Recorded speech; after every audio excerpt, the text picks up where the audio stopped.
The Contra Costa Transportation Authority does not condone hate speech in any form. We continually strive to make life better for all members of our community and create an atmosphere where everyone feels a sense of safety and belonging. We ask that anyone who wishes to speak does so with civility, respect, and kindness for others. Citizens will have 3 minutes to speak. It is requested that public speakers state their names and organizations, but providing such information is voluntary. Citizens participating in person wishing to speak should submit a public speaker card to the clerk. Citizens participating by Zoom wishing to speak should use the raise hand feature or dial *9 if participating via phone, and the chair or staff will call upon them at the appropriate time. Written public comments received in accordance with the teleconferencing special notice on the meeting agenda will be provided to the members. If authors of the written correspondence would like to speak, they should raise their hand in Zoom or submit a public speaker card, and the chair will call upon them at the appropriate time. All written correspondence received after that and during the meeting will be entered into the record. Thank you for participating in a meeting of the Contra Costa Transportation Authority.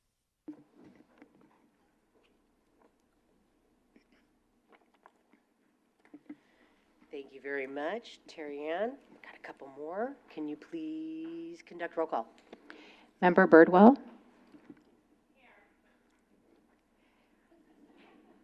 Member Ibarra? Present. Member Nestor Brush? Present. Member Alt Sanderson from Member Noya? Here. Member Perry? Here. Member Thompson? Here. Member Toth? Here. Chair Clark? Present. Hey, we do have members absent. Our members Cooney, Member Dodgelli, Member Green, Roselle, Member Sanders, Vice Chair Smith, but we do have a quorum for the meeting. Great, thank you. So next on the item is introductions, and we have a couple of CCTA staff here that are new to this PCC meeting. If you guys wouldn't mind introducing yourself. Yeah, good afternoon, everyone. My name is Tim Helm, the Executive Director of CCTA. I'm here to really introduce to you Danielle Elkins, our new Deputy Executive of our Planning Program and Policy. So she's been really kind of taking the helm, taking the lead with the changes in staff here at CCTA. And she's been really taking the lead on the work relative to the bylaws and the AAC work that we're going to be talking about today. So really appreciate your patience. I know it's been since January. I know there's been a lot of changes, and so we're excited to have the conversation today around the bylaws and hopefully, have a productive conversation and be able to start moving this forward.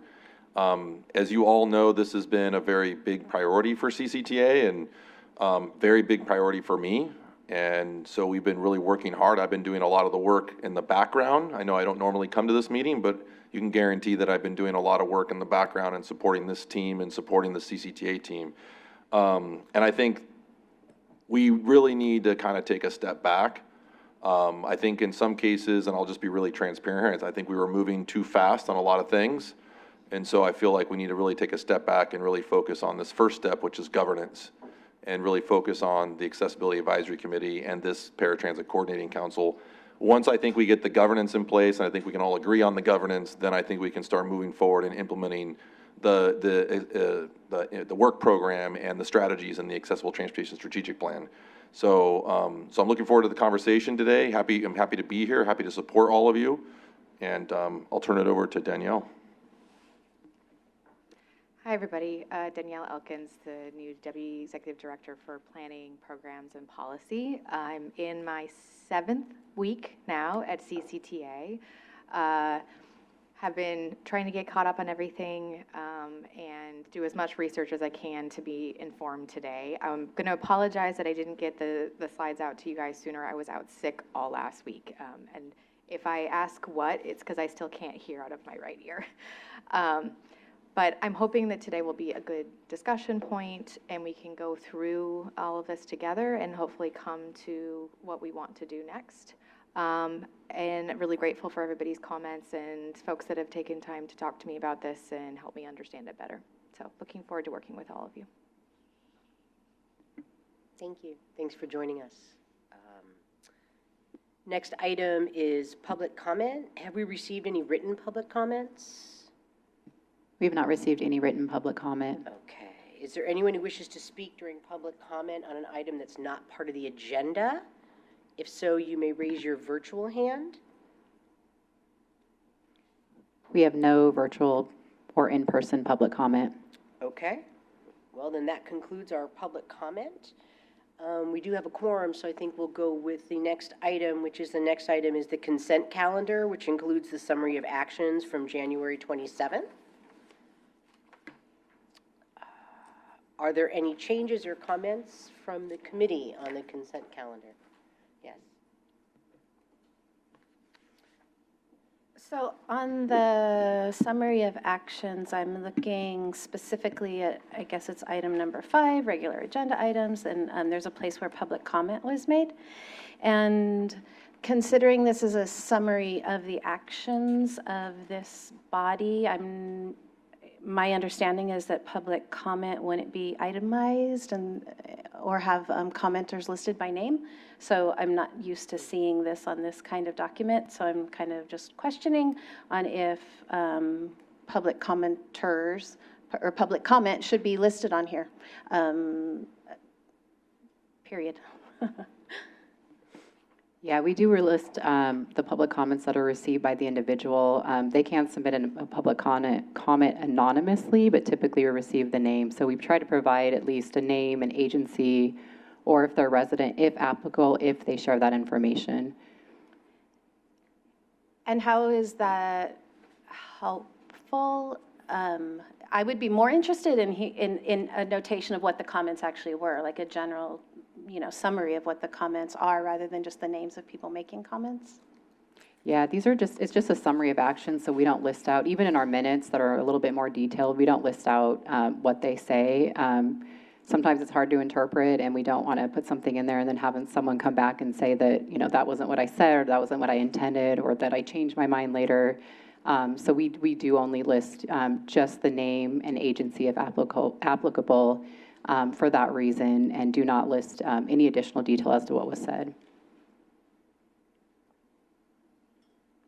And if there are corrections on the spellings of the names, should that be corrected? Yes, and how do I we go can. about doing that? You can state that now. We can update that before we make it final after the meeting. Okay. The second line, Tyler Bohan, his last name is B-O-H-O-N. B-O-H-O-N? Uh-huh. Tyler Bohan, okay. Nicola Fraser has one C in Nicola, and there's no I in Fraser. Matt Barron is actually Mateo with one T. Ibarra, I-B-A-R-R-A. And the agency that all of them were representing that day is Full Circle of Choices with an S on the end.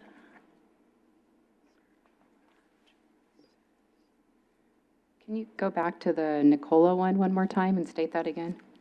One C in Nicola, Okay. no I in Fraser. F-R-A-Z-E-R? F-R-A-S-E-R. S-E-R? Sorry, I don't have it in front of me. S-E-R. Oh, Okay. I'm sorry. I assumed you were looking at it. My bad. No. Okay, so correction to the names for Tyler, Nicola, Mateo, and to the agency Full Circle of Choices with an S? With an S on the end, Okay. choices. We Yeah. will make those updates you. to the summary of actions before finalizing. Anyone else from the committee have comments? Okay. If anyone from the public would like to speak, please submit a public speaker card or raise your virtual hand, and we will call upon you. Terry Ann, have we received any written or virtual? Yeah, we do have a remote public comment from Nicole Buslag. Sorry if I mispronounced that. I'm going to go ahead and allow her to talk and start the timer. Are you there?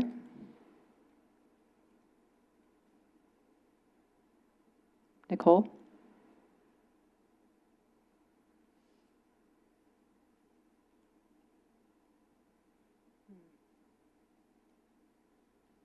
Nicole, it looks like you're muted.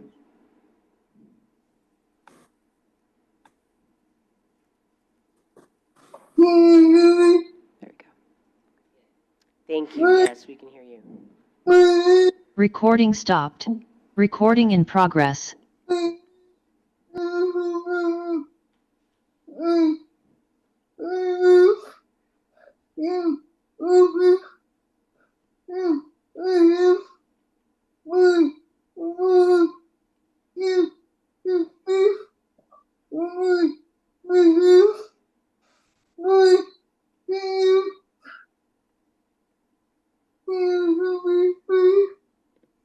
Yes, so Nicole is asking me to read the public comment that she submitted to me in writing prior to this meeting.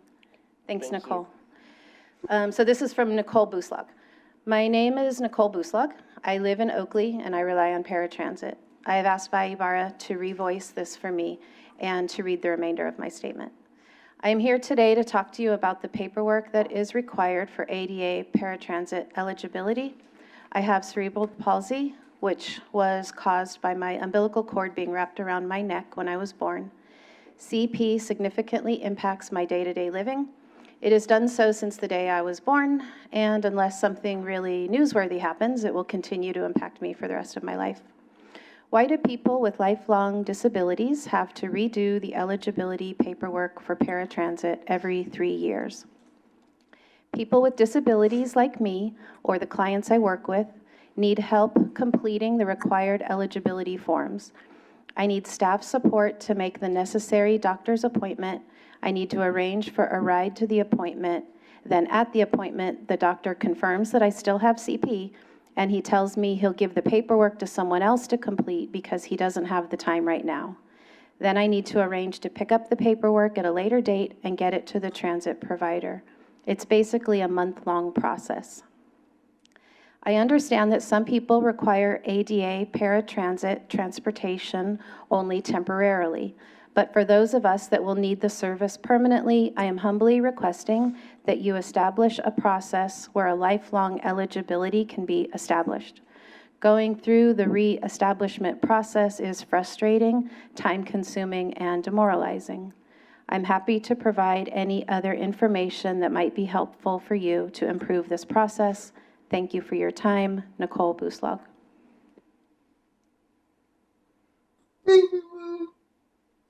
Thank you.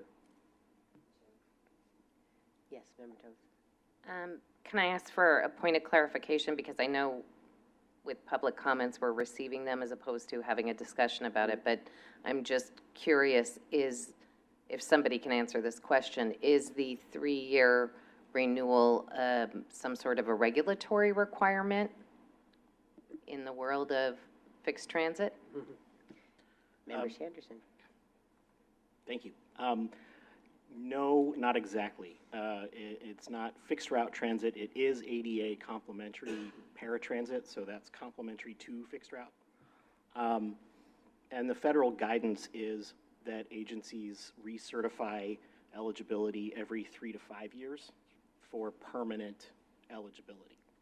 I realize if it's permanent, why do you have to recertify at all? We do need a certain level of record upkeep.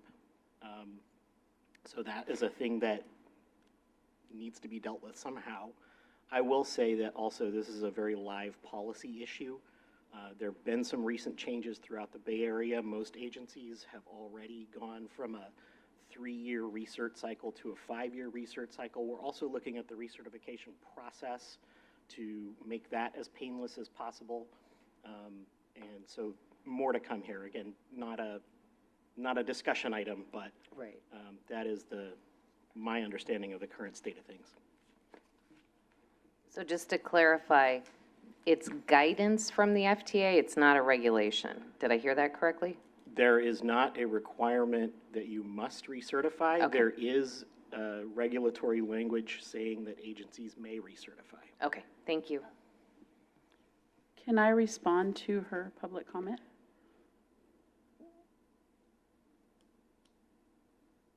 Not if it's not on the, if Oh, it's yes. not on the agenda, then, Okay, no, we can put it on the agenda for, we can put it on a future agenda okay, and be able to have that discussion, request more information and that Okay. kind of thing. Yeah. okay. Yeah, you can respond. There's no obligation to respond to public comments. So if you want to agendize it, you can do that as well. So you can comment. So yes, you can. Member Perry. Okay, I'll keep it short. Thank you, Nicole, for bringing this to our attention and taking the time to discuss this ADA paratransit eligibility. So right now, Tri-Delta Transit, we've moved from 3 years to 5 years for permanent eligibility. We are working on an auto renewal process. It's been a slow process. We are addressing it as we're sending out renewals. So we have individuals who have permanent disabilities like yourself will be on an auto renewal. So there is paperwork that we will need to have completed for our records, just so that if we have an audit or anything like that, that we're following the guidelines. But as far as the medical verification portion of the ADA application, the auto renewal applicants and passengers will not have to complete that portion. So it will be a much shorter application. I've just recently sent it to our marketing department, and she's going to get it back to me next week for final approval. And then moving forward, you will have an auto renewal, so you won't have to go through that process anymore. So thank you, Nicole. Thank you. Do we have any other written, in-person, or remote public comments? No additional public comment. Okay, great, thank you. So this is for the summary of actions consent calendar. Do I have a motion and a second?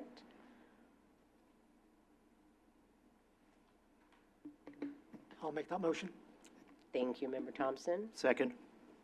Second from Member Sanderson. And Terry Ann, can you please conduct a roll call? Member Birdwell, Yes. Member Ibarra, Yes. Member Nestor Brush, Yes. Member Perry, Yes. Member Alt Sanderson, Aye. Member Thompson, Yes. Member Toth, Yes. Chair Clark. Yes. Motion passes with members absent. We have members Cooney, Dodgelli, Green, Roselle, Sanders, and Vice Chair Smith. Motion passes with members present. Thank you. We'll now move to the regular agenda items. The first item is an informational item presented by CCTA staff Danielle Elkins to review the draft bylaws of the proposed Accessibility Advisory Committee. Thank you. Each of you have the printout in front of you as well that will go through the slides. Some of the text is a little bit smaller, so I wanted to make sure that you have a copy in front of you as well to see. We're going to go through the main themes that we received in comments that we received in March from individuals, as well as some of the more details. And I'm hoping that in this discussion, we can make some decisions or decide on what our path forward is going to be. Please, at any time as I'm going through this, stop me to ask questions. I want this to be collaborative. And if the question you have is something that we're going to cover further on, I'll just say we'll wait until we get to that exact item. But in general, we're going to, the four overarching themes that are in the staff report is what we're going to focus on, and then we'll get more into the details, and we'll do side-by-side comparisons of our draft as well as some of the comments we received versus also our state code. So I think we can start the presentation. So a lot of what I put into the staff report was trying to move background of how we got to this place. The overarching being that we had an accessible transportation strategic plan that was adopted in March of 2021, that it was identifying critical transportation needs and service gaps in Contra Costa County around accessible transportation. Next from that, there's been discussion around establishing CCTA as the coordinating entity and the central body proposed by the ATSB to manage and improve accessible transportation services. And at the January 27th PCC meeting, there was a vote to adopt the CE with an understanding that there will be more discussion on governance and guardrails around the CE. So I hope that that feels addressed when we go through the bylaws as well. Next slide. Additionally, there is a new Office of Accessibility and Equity, the OAE, that will be referenced throughout. It is based on recommendation from the ATSP, stakeholder research, and insights from past accessible transportation efforts that the county and its effort to serve as a coordinating entity will work on our accessible initiatives. And then additionally, renaming the PCC potentially to the Accessible Advisory Committee, and having an expanded role of advising the OAE, the authority board, and overseeing all of the ATSP implementation, as well as continuing Measure J and state advisory duties. In general, from the comments that we got back and discussions and that we've had, the general understanding is that our purpose is of the AAC, that we're trying to capture within the bylaws for governance, is to advise the authority board and staff on accessibility within authority projects and programs, monitor and advise the implementation of the ATSP, and then as well as fulfill the state requirements under the Public Utilities Code 99238 as serving for the authority's Social Service Transportation Advisory Council, which you'll see come up as we go through the bylaws. Next. Additional discussion that I've added into the background, but am recommending we remove from the bylaws, is looking at, in general, facilitating collaboration among accessible transportation stakeholders and serving as a forum to identify issues like we heard in the public comment, address service gaps and resolve any general concerns that the group has, provide input throughout the stages of implementation for ATSP and our other programs, and evaluation of our programs, advising the OAE on creating a seamless, accessible, and dignified user experience, and then fostering strong partnerships across transit agencies, community-based organizations, and local government to streamline services.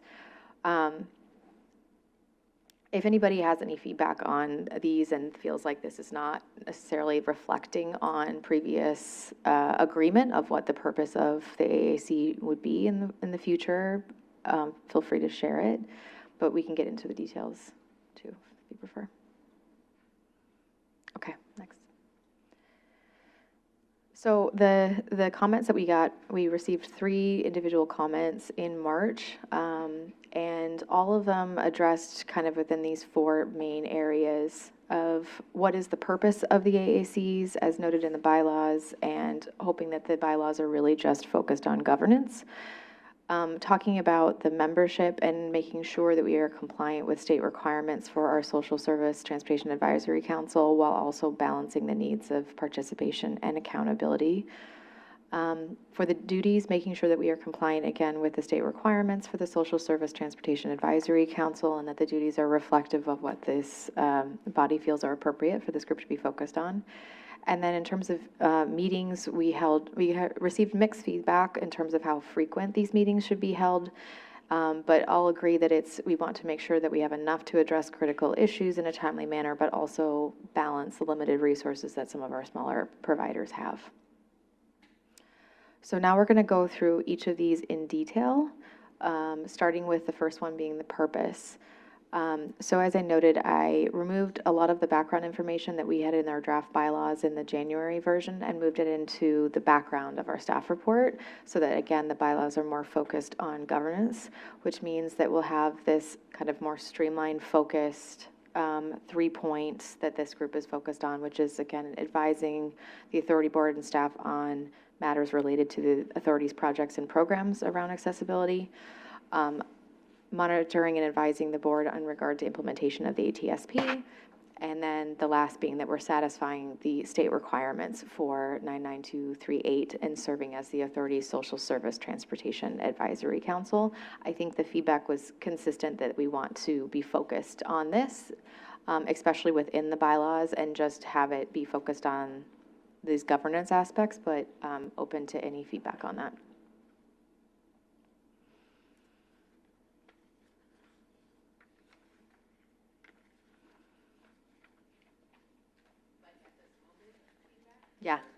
Yeah.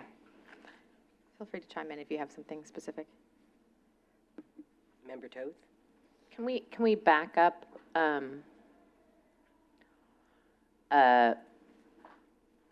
So the membership should be compliant with state requirements for a social service transportation advisory council. Do the requirements for a social service transportation advocacy council have a patterned requirement that we meet within how we've decided who needs to be appointed to it? I ask because I've been through this process having this concern, and I think I've voiced it in this group publicly, that we have a myriad of providers that are involved, mostly transit agencies, where we don't have adequate representation, and we can't unless we make this body huge, and I don't want to do that either. I'm not trying to make that point, but somebody who's deaf has a different accessibility than somebody who's blind, has a different accessibility than somebody who uses a power chair, has a different accessibility than somebody with, there are probably 30 different needs for different developmental disabilities. Like, so it's a really, really broad arc. And I wanted to make sure that we're meeting that in that regard. But I also wondered if what's missing in that bullet point for me is the needs of the consumers, not just participation and accountability, but that the membership should have some way of representing the needs of the community, and maybe we get to that in other places somehow. But I was also thinking in the back of my mind, could there be a way that we ensure that the work that we're doing, and I say we, and it's not going to be me, right, whoever the body ends up being, that voice gets brought to the work? Is there a way that there's some sort of review panel or something that we can adjunct to it so that at least eyeballs and voices are coming to the table that aren't represented in that group? The group has gotten smaller and smaller, and we have made some adjustments, but I think overall, I'm incredibly happy with the direction. I just want to make sure we don't lose the important voices of the writers in the process. So I'm not sure that that's the place where it hits, but that was hitting for me as we read through that. So sharing that at this moment, you may be able to catch me up elsewhere. So the very next slide is on there we go. membership. So let's jump forward to the membership comparison slide. Yeah, the next one. So the next theme was on membership. And I wanted to show, on the next slide, we have a comparison between, the left side is what the California Code for the Public Utility Code lays out in terms of the numbers that we need to have. On the right is what we had in our draft bylaws. I think in particular what you're talking about is making sure that we have the 4 members that are representative of public transit riders. And both the state requirement and what we had was 2 seniors and 2 persons with a disability as a minimum.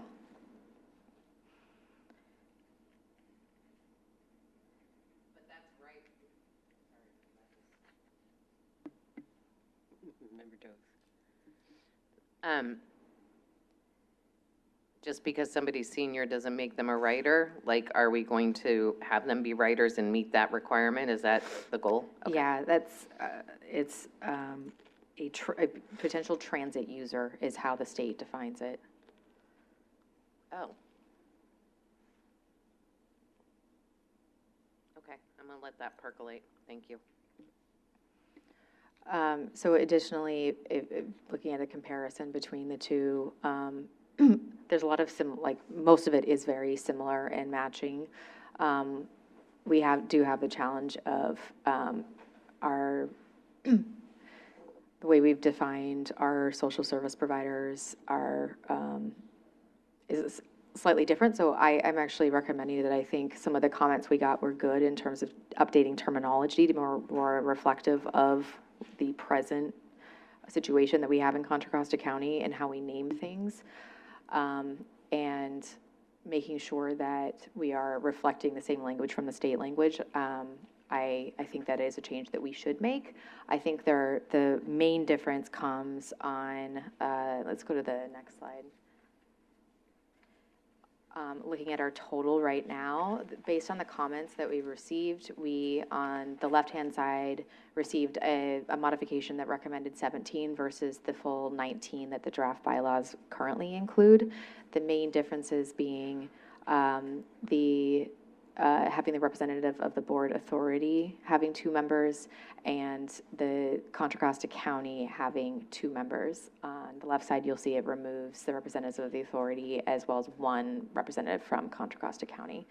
I'm curious how folks feel about that. I know there was a lot of work to get to this specific recommendation in the task force.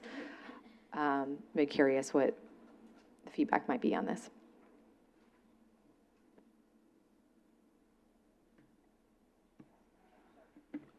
I'll just say I'm very supportive of it. I was strongly of opinion having elected officials and staff members on the same.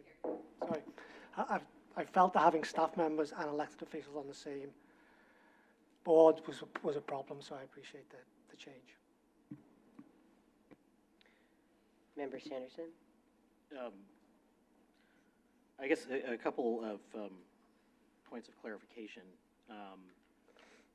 One is, if you know off the top of your head, can you remind me when PUC 99238 was passed?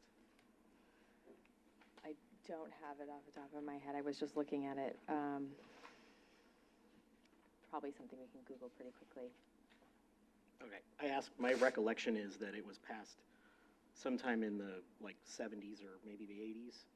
And just for whatever it's worth, that was before the existence of ADA Paratransit. It was also before 30 years of actually doing ADA Paratransit. Right. So that legislation itself, I think, was well-intentioned at the time, but as you already noted, there's some arcane language in here. And to Member Toth's point, I think the requirement in the state law for citizen participation is probably lighter than it ought to be. Probably lighter requirement for citizen participation than there really should be. But, you know, it is what it is, so, okay. In terms of these bylaws, is this the current proposal that we're looking at right here? No, so I'm just showing the comments we received versus the draft. I wanted to have this be a conversation so we can decide on what we want to do going forward. I don't want to come in with any assumptions on what folks wanted. So I recognize that the comment version has support, and I understand the apprehension around having authority board members and staff potentially in this. And I know also kind of reflecting that we're not getting too big, but we're also ensuring that we have representation. One of the additions that we got in the comments as well was a representative of an agency serving persons of limited means. Some of the other feedback I got was that it felt a little redundant in terms of a lot of the agencies that are serving seniors and persons with disabilities would be also covering that. I'm curious if folks have any strong feelings around that and that inclusion, if that is something that it feels particularly missing in representation.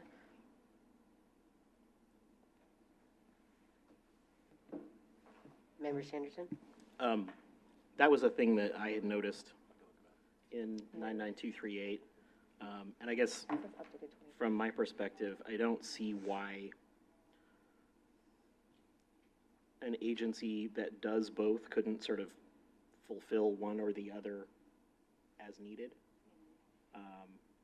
You know, I don't think just because an agency serves people of a certain age doesn't mean they couldn't also be the representative of the agency that serves people of limited means, with the obvious caveat you can't have one agency with 2 votes.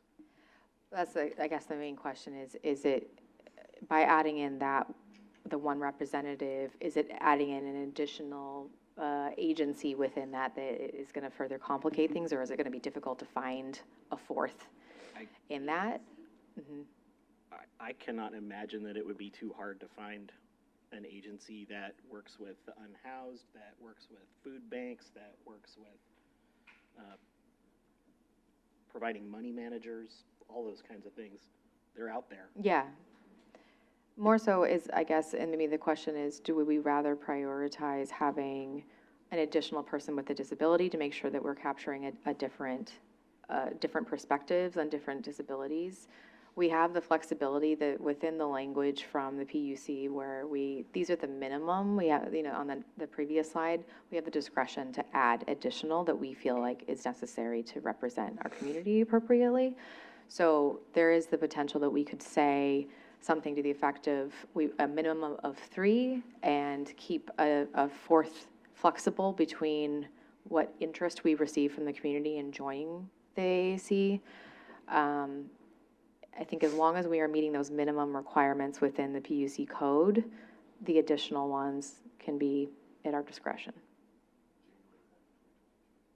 So there was, I guess, the update to the PUC code, it does say January 1st, 2023. Some updates were made, but does it show what the changes were?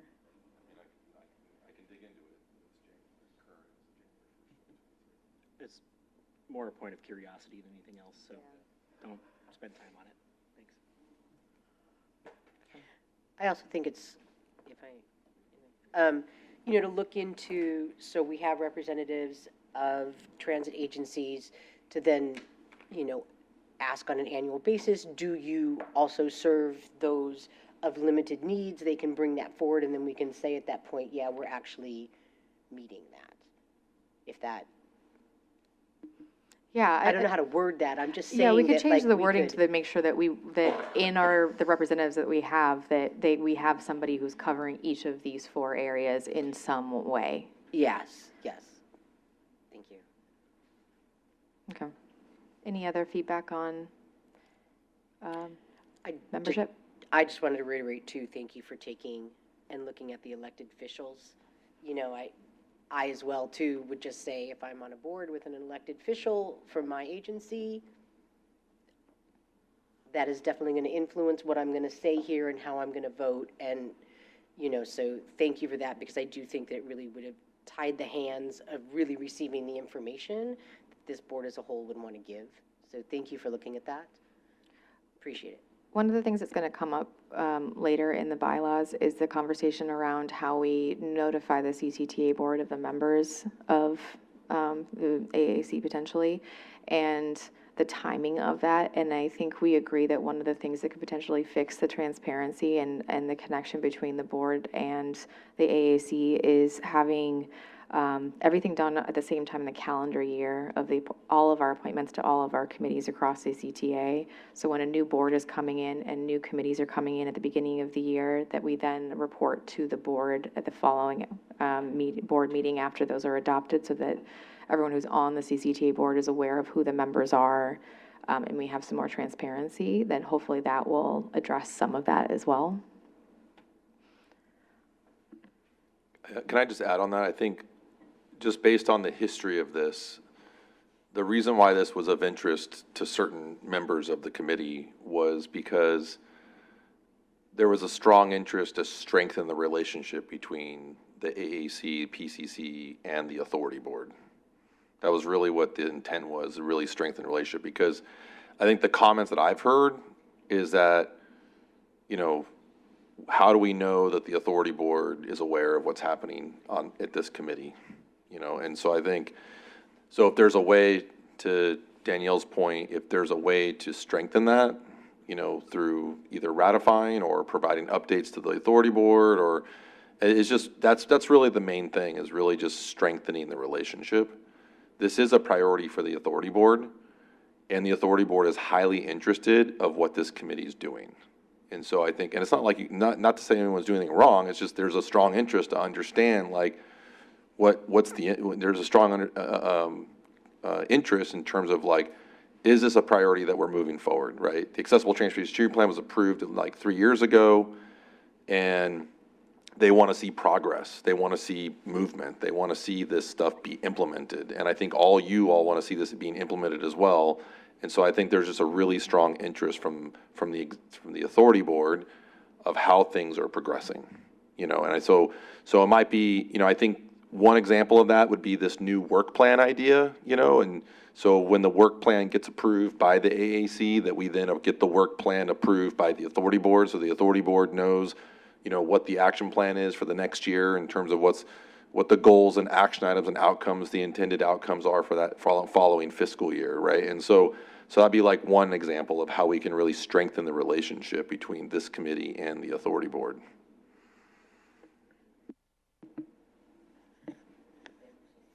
Oh, I think Mallory had a question earlier.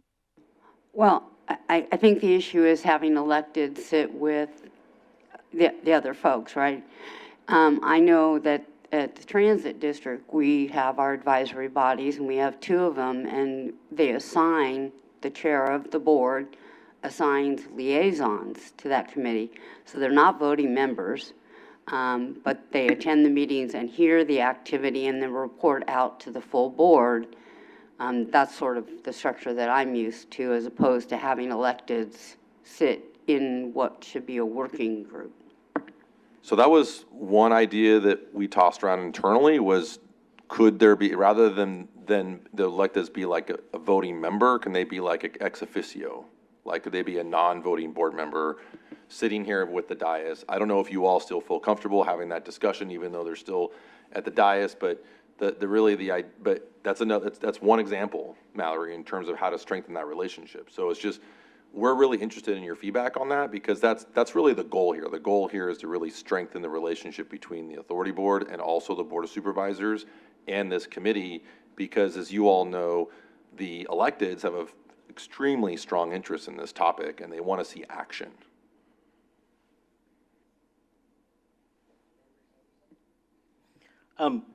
Yeah, I think strengthening the relationship is a fantastic thing to do. But it also is occurring to me as I'm listening to this discussion that I don't actually know very much about that relationship, and specifically about how stuff gets reported from the PCC back to the authority board. So I'm wondering if you can just give us kind of a quick rundown on how does it work now? Maybe that would inform where it needs to go. Yeah, so generally, a lot of the work is very much administrative, right? Program 15, administering the Measure J Transportation Expenditure Plan. So, I mean, the core function of the PCC historically has been this, allocation of funds, approval of allocation of funds, Program 15 claims, et cetera, et cetera. And as those appropriations are approved by this committee, then those appropriations then move to the authority board for approval.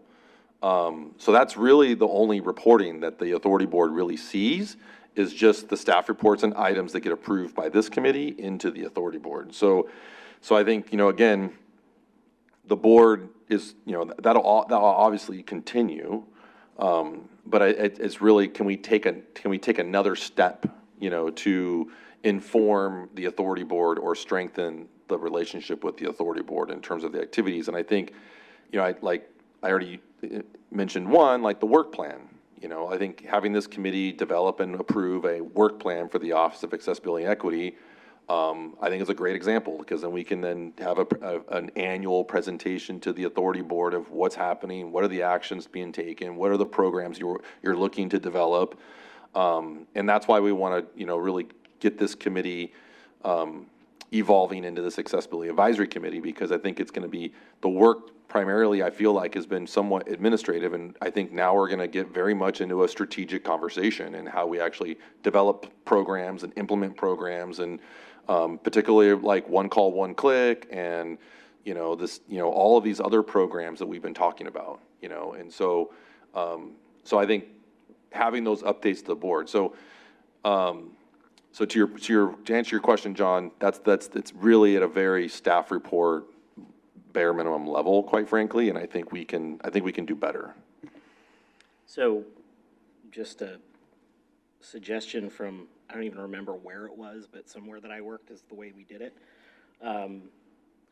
The board received the PCC minutes after every meeting, and there was just sort of a standing item on the board agenda for, I think it was the PCC chair, to present the minutes, just to receive them with a little cover report.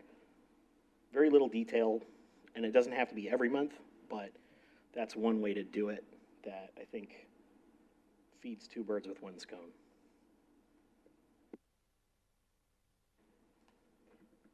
Can we go back to Mallory's idea in terms of, is there anyone opposed to having an ex officio, non-voting member sitting with all of you here? Elected official. Yeah. Does anyone have any interest in that or want to learn more about that?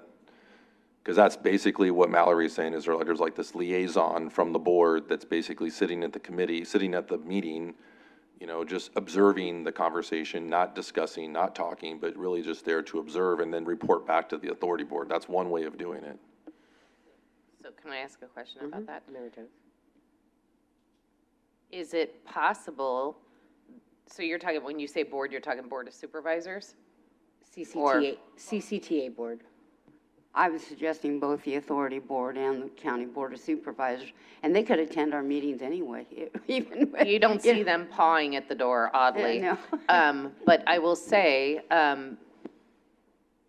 is there an opportunity to have one that is not currently sitting on a transit board? I go back to the duplication of bodies. So if you're going to have a finite number of bodies in the room, we want to make sure that they aren't representative of a board position of an agency that's already planted on the committee.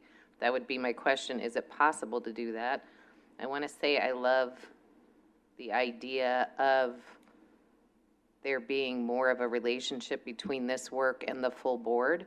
I think monthly they're going to get tired of us, but I think if it's quarterly or something like that, hopefully this body is a very successful, engaging, and action-oriented body, and so there will on a quarterly basis be enough that there can at least be a 2-minute update to the board about what's going on. Or like we report out on the SMAC or SRAC or whatever that acronym is now, how we do that at this as a standing agenda item, that your ex officio human would be the one who would provide the report out to the board. So then it's coming from a peer, and so maybe there's something to that. I don't know, I'm not an elected person, but. Yeah, so on the authority board agendas now, like we have like a board member report out section on the authority board. So we could, you know, right now we've got report out by the chair, report out by the members, report out, you know, and so we would basically have that person report out during that time of the agenda, you know, something along those lines. So I'm not advocating one way or another. I'm just having the conversation because I mean, I think the main intent here is really to make sure that we're strengthening relationship. And, you know, like I said, I think the best example I have is the work plan. You know, it's just, and then maybe there's the work plan, and then maybe you're providing like every 6 months you're providing an update on where you're advancing, or a quarterly update to the board on the work plan. It could be agendized and there'd be conversation. That'd be good one way, but that does put a lot of burden on staff, right? To sit there and come up with these updates and take updates to the board every quarter. Not to say I don't want to do that, but that's just one example, you know. And I think having an ex officio member sitting at the dais as well is another way, and having that report out just happen more organically and naturally versus formally agendized. Are there people on the CCTA board that would qualify that don't represent an agency here? I wonder how many people actually fall into that. Yes.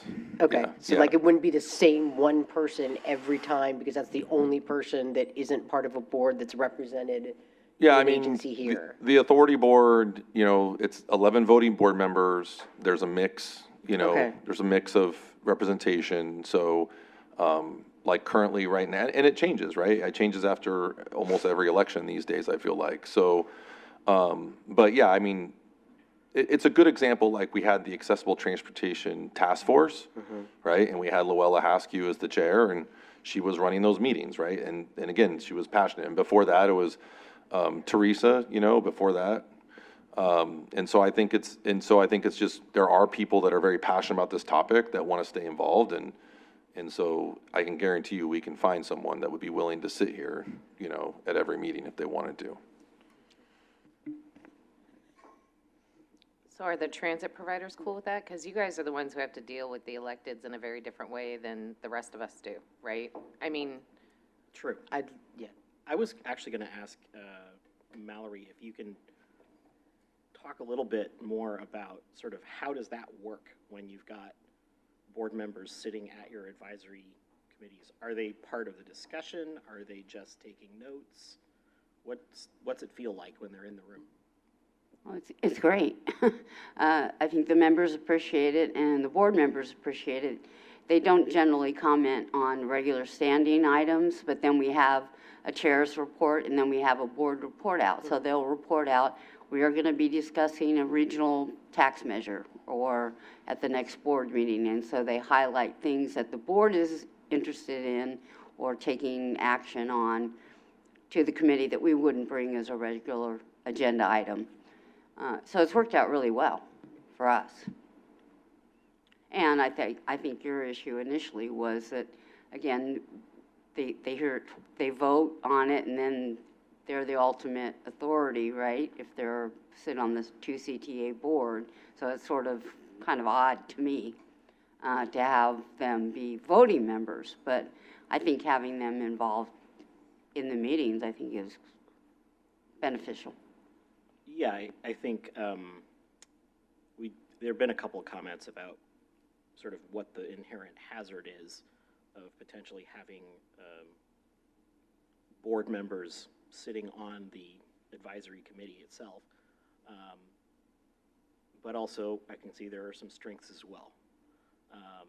And certainly the closer relationship would be a good one. I guess pending sort of further details, that's something I could definitely see getting behind, sort of depending on what the actual role of the ex officio looks like at the meeting. What I wouldn't want it to do is stifle exchange of ideas, as has been mentioned before. And if I could, just committee, I don't have any hearing in my left ear, so if you could speak directly into your mic, I'd appreciate it. Thank you. Okay. Yeah. We have no problem hearing you, Debbie. Without the microphone. Down the street in the parking lot. Do we have any other comments or about that? Yes. I just want to ask one more question. So John, having heard the discussion, and if we had a member of the Board of Supervisors who was that human who's not on your Board of Directors, do you feel comfortable being able to say and do whatever you need to do in the committee? I mean, I think that was sort of like the thing, right? Is like, how can you be representative on that body and be fully engaged in the process if you don't feel like you can say what you need to say? Right. So does that solve for that? It could. If you have, say, a member of the Board of Supervisors who is engaged in asking questions and open-minded and wants to hear all sides and enjoying the full discussion, great. If you have a member of the Board of Supervisors who has a very definite position on a given issue that we're talking about and is engaged in the conversation and making that position known, that gets harder. One thing, just for whatever it's worth, a member of the Board of Supervisors who is not our board member this year might be next year. And so at the staff level, we just cannot afford to alienate these people at all, because you never know who's going to be serving on your board in a year or 2 or 5. So I think potentially it could be really beneficial to have this ex officio, but we got to get it right, is all I'm saying. And you feel we can? Yeah, how do we get it right is the question. Yeah, I mean. So how do we get it right? Yeah, I think, I don't know if anybody else wants to jump in here, but I think if they're asking questions, that's great. If they're advocating for a particular position on an issue we're discussing, that would be problematic. So my question being then, ex officio versus an actual voting member? Ex officio. That takes, so that would take care, Yeah. somewhat. It would at least lower, For me personally, and, you know, I Representing have to your agency. Go back and discuss it with others at my agency. But yeah, an ex officio member, yes, a voting member, no. okay? Can't control the world, John. No, but I can try. Member Thompson. Oh, go ahead. Sorry. No, it's okay. Yeah, I think I'm a lot more comfortable with having an ex officio in the room. I mean, as somebody stated earlier, they could turn up to these meetings anyway. So it does change it, just having them being part of it, reporting back, asking questions, and as John said, just not having a stated opinion during the meeting. So I just want to emphasize, like, this is a very positive thing. Like, we have electeds that want to be involved with this work, and they want to be here. They want to be part of the conversation. And we haven't had that before. So I think it's really important to really have those folks that want to be involved here to help, right? They're here to help. I don't think they're here to be challenging or obstructionist. They're really here to help and support the work, to get the work done, and so I think that's what's really important about this, and I think it's very positive, and I think we should support it. And so I think having this ex officio, and we can memorialize it in the bylaws a little bit more in terms of the role if we want to do that, but I think this is an important thing to embrace, because they want to be here, they want to help, they want to support, and they want to strengthen that relationship with the board. Sure, Member Toth. All right, for a minute at least. I 100% agree with you.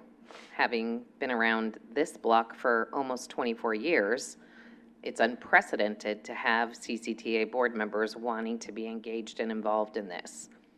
I also recognize that, and I'm just speaking frankly, this body was in a really bad way when we were not agreeing about things. So I think it's really important in this moment that we're collecting everybody's feedback, we're moving together as a body in the same cadence, and that the concerns and questions that were brought up, because I don't want to get back into a place of finger pointing and name calling, because that was not good for anybody. So let's all hear each other. Let's all agree that, yes, we can move forward with this. I do think this is positive, but we also need to make sure the people who were uncomfortable with it can be comfortable with it, and then we can move forward. I do think it's the right thing to do. I think it's exciting. I think it's historic, and I would love to see that. I also want to make sure that folks are comfortable. So I'm hearing that, yes, it can be, so let's do it. I'm done. Okay.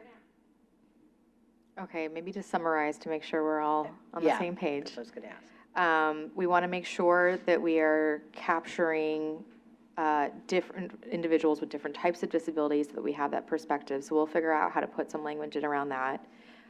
We want to make sure that additionally, when we're talking about the human services and social services agencies, that we are also capturing and making sure that we have seniors, folks with disabilities, folks with limited means, and folks with developmental disabilities covered in some way with a minimum of at least 3, and hopefully across all of the sections, we'll get all of the 4 of those covered. So we'll figure out how to incorporate that language.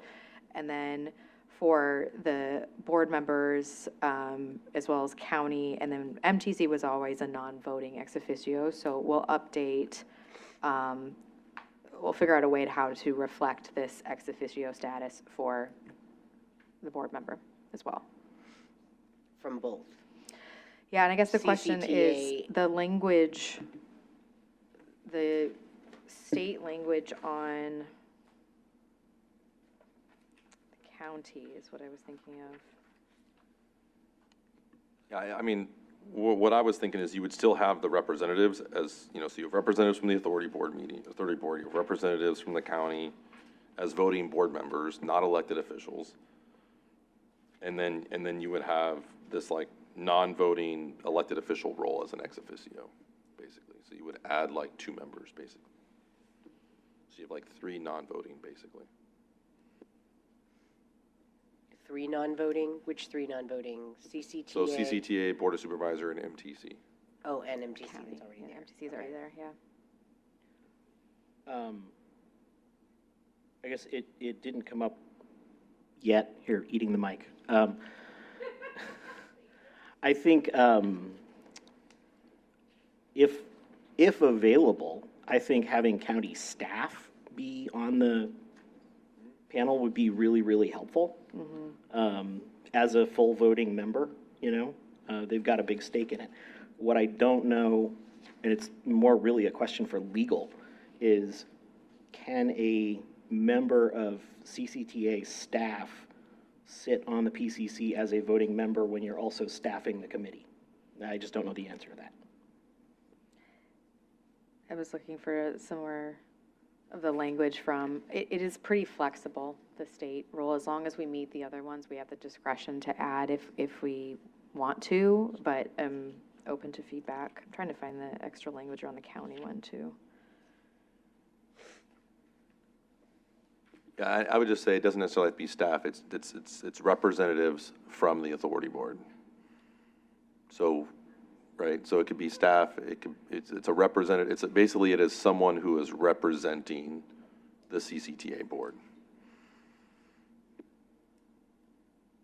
Does the CCTA board make that decision and makes that recommendation? Yeah, CCTA board would then, like, essentially the way this would work is the CCTA board would appoint 2 individuals to this committee. And then like the county board of supervisors, they would appoint their 2 representatives to the committee. Are we doing 2 or 1? It It's says 2. 2, but 2 members. the comments were 1. Am I not understanding that correctly? Like doing 1 from each? I think partially we need to figure out is making sure we've still got the right voting numbers and the totals once we get that, so we'll make sure that that's right. I also, just reading the state, it says the Transportation Planning Agency may at its discretion delegate its responsibilities for appointment pursuant to the subdivision to the Board of Supervisors, so that's where that came in. Okay, if I'm looking at this, I'm sorry to interrupt, but so 3.1D and 3.1E ex officio, 2 each. No, it would,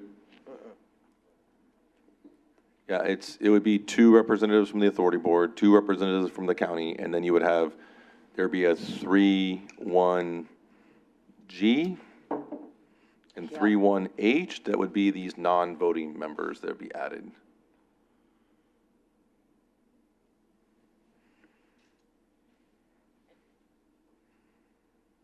Because by the state statute, right, you have to have a representative from the county, right? So we have to fulfill that as a requirement. So, and so basically what we're proposing is that there would be 2 representatives from the authority board and 2 representatives from the county board of supervisors. And then you would, and those would be voting members. And then you would have the additional non-voting board that would be elected.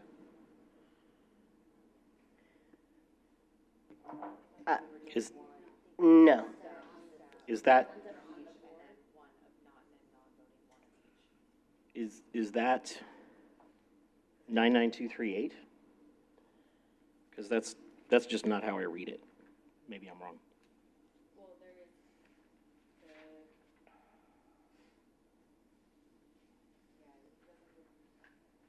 It doesn't require the county, it gives them the discretion, that's what I was just reading, but, so, let me go to the previous slide real quickly, so you guys can see.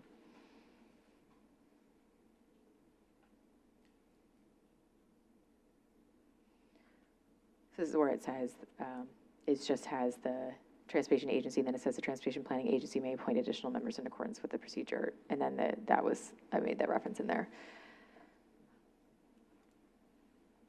So we could do so you'd have through C, and then D would be 1 authority member, non-voting, and 1 county. I thought we were getting rid of the voting. That was the issue. So not doing 3 representatives from each agency, 1 non-voting. That's what, right. that's what Director Hale just, I mean, and that's not what we're agreeing on. Otherwise, what's the point of the ex officios? Right. Um, Oh, not necessarily a member of the board. Okay, so the representatives from the authority board would be who the authority board appoints to be on this, not an actual authority board member themselves. That's what the two meant. So representatives, the- but not actual CCTA board members. That's right. Right, so, Okay. yeah, that's exactly Okay. right. So the actual authority board would be the non-voting ex officio. So maybe what we could do with some of the language that I was talking about, where we want to make sure we have coverage on some of these other things, that we have to ensure that whoever the authority board picks would add additional diversity or coverage to another disability area or limited means or something of that sort. So I just want to make sure I understand. So going back to 3(1)D, that would be not a representative from the board, but a representative nominated from the board to be. That's correct. So, okay, Yeah. great. So then again, we're not dealing with that potential conflict of interest. And then same with the county board of supervisors. But that's different. And they have the discretion to So they choose could do staff. 2 staff members from the county board of supervisors, or I think the board language, and we'll have to supervisor. check the statute, but the language would be very similar to 3(1)D, where it'd be like representatives from the county board of supervisor. so that would have to be changed, yeah. Or okay. nominated by, yeah, It should yeah, be we'll clarify representative- that language. appointed- Yes, representatives appointed by. Yep. Yep. And I think in Just- one of them, we even said like non-board members. I Yeah. think further in the bylaws somewhere, we even specified in parentheses, non-board member as a representative, and maybe we can put that in there as well, because I think that. The prohibition on the Board of Supervisors members and the Authority Board members also being board members of transit agencies was included in a couple of the drafts. I don't know where it is right now. Okay. But that's that. Okay. The Authority Board appoints the rider representatives, correct? Or how is the appointment process? Also, The nominating committee. the social service agencies, the board decides which agencies, no? I was under the impression that it was the nominating subcommittee. Oh, well, then I'm incorrect. Yeah, I think the authority, CCTA will facilitate the appointment process, but we don't necessarily are like actually like picking the names, if that makes sense. It's being handled by the nominating subcommittee, right? Yeah, because there's 3 subcommittees nominating Measure J claims and work plan, and the intention was, my understanding of it was that the nominating subcommittee was who would put forward the recommendation. Yeah, how we appoint everyone, that's a whole nother conversation. That's like, Yeah, that's like the next 5 slides conversation. ahead. Yeah, that's like the next conversation, because I think there's a lot of ways that you can do the appointments. yeah.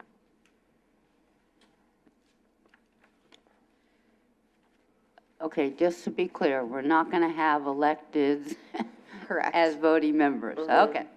That is correct. And we'll figure out how to Thank you for fix the summarizing. language. Yeah.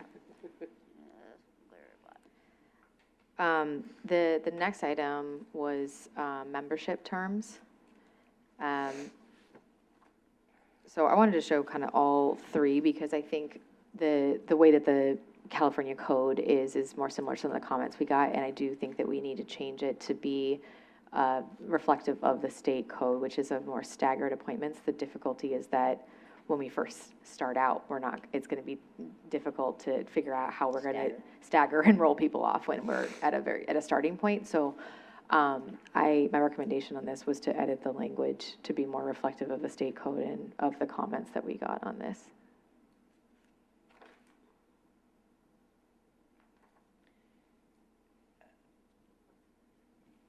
Which is the 2 on the top right column, is that? Our original, like, existing draft one is the top right, which I don't think reflects the state code on the left enough. The bottom right is the comments we received, which are more reflective of the state code. So we'll figure out a way to match that better.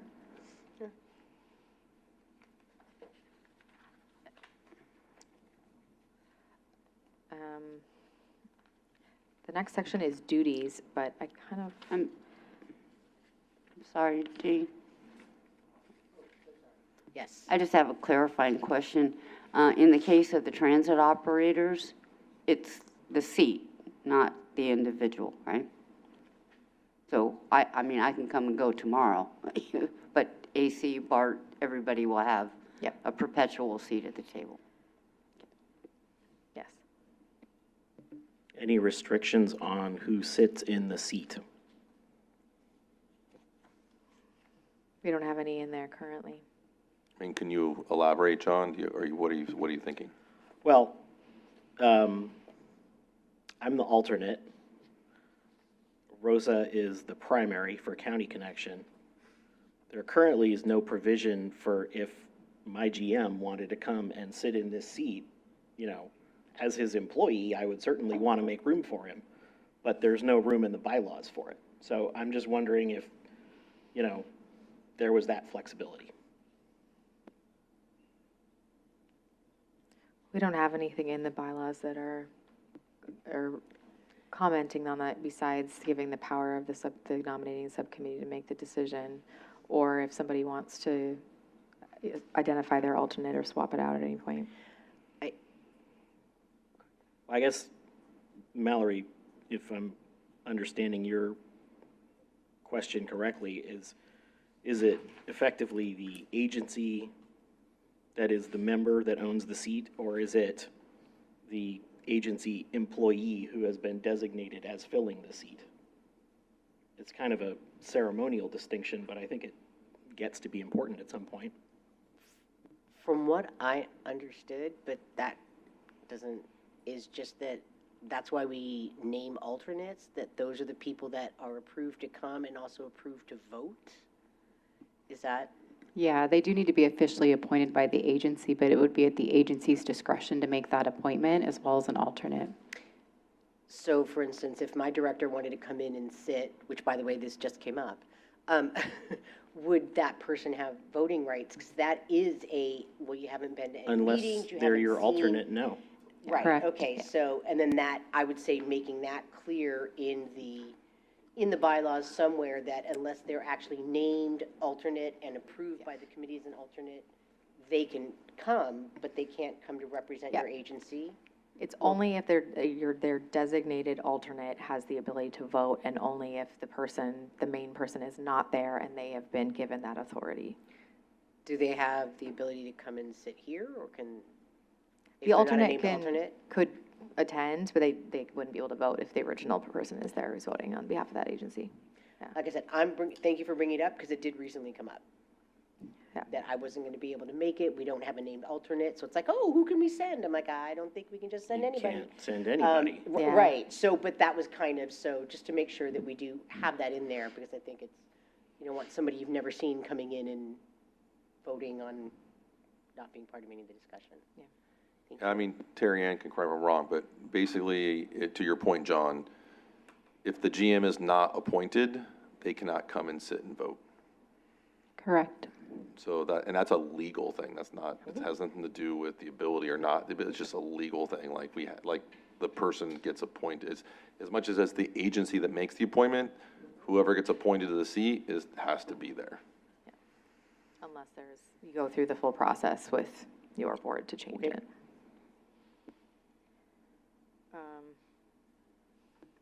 I just have really one quick question, and this is just a question maybe in general for everyone, is when it says members are appointed for a staggered 2-year term, because we are making,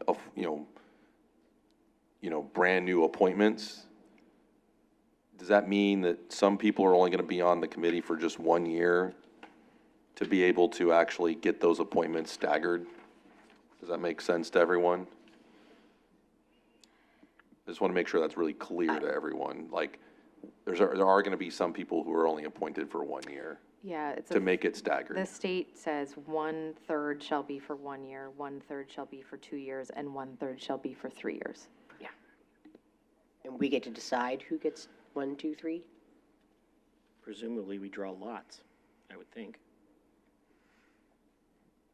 So I just want to make sure that's really clear to everyone. So we'll have to make that distinguishment in terms of how when we do the actual call for nominations, and have to work out the details, but I just want to make sure everyone's really clear that there's going to be, just to make it staggered, there's going to be some folks that are just only on there for 1 year.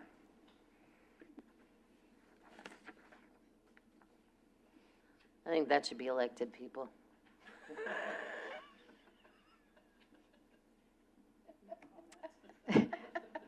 The next main topic is duties. If we want to, we can get, and later in the slide deck is some of the more details that was some of the things we're talking about now, like the subcommittees and officers. If we want to jump to that now, we can, since we're kind of on that topic.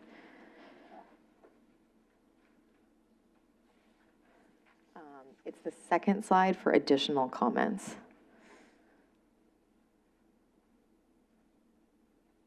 The next one. Yep, perfect. So this is, what we had on the left was the recommendation versus on the right, the comments we received versus on the right, which is what we have in our draft bylaws. I think we need to probably clarify some of this and be very clear that we've got the three subcommittees, the nominating and recruiting or however we want to call it, subcommittee, the Measure James Claims Review Subcommittee, and then this ATSP Work Plan Review Subcommittee. I agree with some of the recommendations that we need to add in the term ATSP and the Work Plan Review. And one of my recommendations, in different areas of the draft bylaws, we talk about different periods of time in the year and whether or not we should do it based on the calendar year or the fiscal year. I am recommending that I think we should switch everything to the calendar year since we have so much in this committee going on in the spring with claims review, allocations, that if we can get it onto the same schedule as the rest of the committees that CCTA has, so that, like I said earlier, when the new board comes in, then we're selecting our committee members at the same time and then reporting to them who the new AAC committee members would be. And similarly with these subcommittees, establishing them at the same time at the beginning of the year, right away deciding who's going to be serving in each of these subcommittees, which then hopefully will also let us know what our calendar looks like for the year in terms of these subcommittees and when they're going to be really active too. Does anybody have any feedback on the subcommittees or any differences between with the three that we've got, or anything additional that we need? Any language that you feel strongly about? The ATSP Work Plan Review Subcommittee, that's new. Yeah. Right? So that's a brand new role. It's something that okay. The other thing we can talk about is, do we want it to be these subcommittees appointed by the chair or by majority vote of the full committee? Do we want to have some discretion to add additional subcommittees as well if there are any other major issues that come up?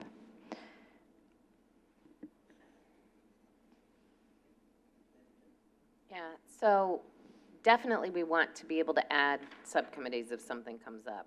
So having that option, the additional ad hoc subcommittees, is great, and they need to be called ad hoc so that they're not subject to all the other machinations that come with having regular subcommittee meetings. The ATSP work plan, there has been a committee of CCTA doing that, so it's just moving it, right? So within this existing body. So I like that, and I like that it has a home that's appropriate home for it and has the sort of guardrails that the group feels comfortable with. So I do like that structure and think that that's a smart way to start. And it might be helpful to, at least for the first 3 to 5 years of this structure, have some sort of a review, an annual review. Was this committee, because you said, do we have the chair appoint people? Well, if the chair likes these 3 people and I don't like those 3 people, then that chair is going to change next year, and maybe that chair appoints, we would have to see, does it work out in this weird way or does it not? So I'm just saying we could set the tone for how it's going to be that first year, but we should have an opportunity at the end of the year to look at, did this work, did this not work, do we need to make adjustments? So I would just say we shouldn't all feel like whatever decision we make is in perpetuity. It's for the pilot year, right? And then we can look at the end of the year, make an evaluation, and see if we want to adjust things then. And again, I'm saying we, and I'm not, shouldn't be saying that. It, they, what, however the correct term is. That sounds sensible to me. Yes, Member Nestor Brush. I just have a question on the frequency of the meetings. You have the AC meeting monthly, and the subcommittees then would be in addition to that? Would it be same day, different times, in order to account for folks' time? We don't 'Cause- have a lot of specifics in here about that, but they assume that it would be up to the discretion of the subcommittee of how often they need to meet, depending on, like, so for the Measure J claim, they're gonna be meeting Yeah, that's- when, in that period, pretty frequently to go through the claims together and then come up with a recommendation versus the other ones, which are gonna be more spread out. The work plan is going to be, the committee is going to be the workhorse, right? And so I was just wondering if you had some sense of the frequency of those meetings, because that will impact the chair's ability to appoint. And I know that the smaller operators with limited resources, time is of the essence.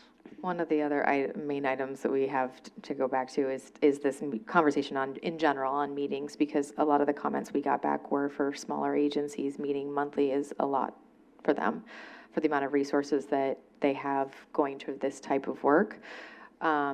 So right now, we do have language in general on meetings on, we have, right now it says monthly with the ability to add or cancel, add special meetings or cancel as needed. And I think we should probably change some of the language of that to be at the discretion of a collaborative discussion between the committee and staff of what makes sense, do we need to add for or take off. One thing I'm curious of folks' thoughts on this is we could do something where we are firmly planning for every other month, assuming that we will try and do every single month, and that at certain times of year, especially like spring where we have the claims and we have so much else going on, that we can commit to doing every single month during this time of year, and maybe make an assumption that we're going to cancel some of the every other ones at a slower time to try and account for the smaller providers that have more limited resources. I'm curious what everyone thinks of that. I like it. Did we finish this discussion? 'Cause We're kind of jumping around a little bit here, yeah, I think maybe this discussion, and then maybe. We can go back to the meetings. But I get like how it ties in, because if you're on the ATSP, you're gonna be meeting a lot, and how many times this committee meets or this council meets will impact that.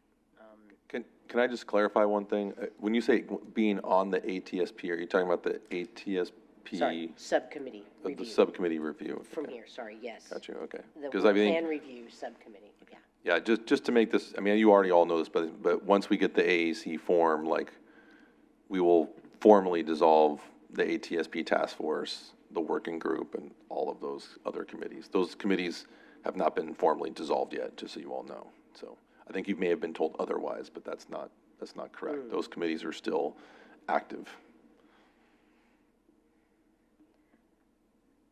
So the language that we have in the subcommittee is just that they can be no fewer than 3 members, that they would serve for 1-year terms, and the alternates would be subject to the same requirements.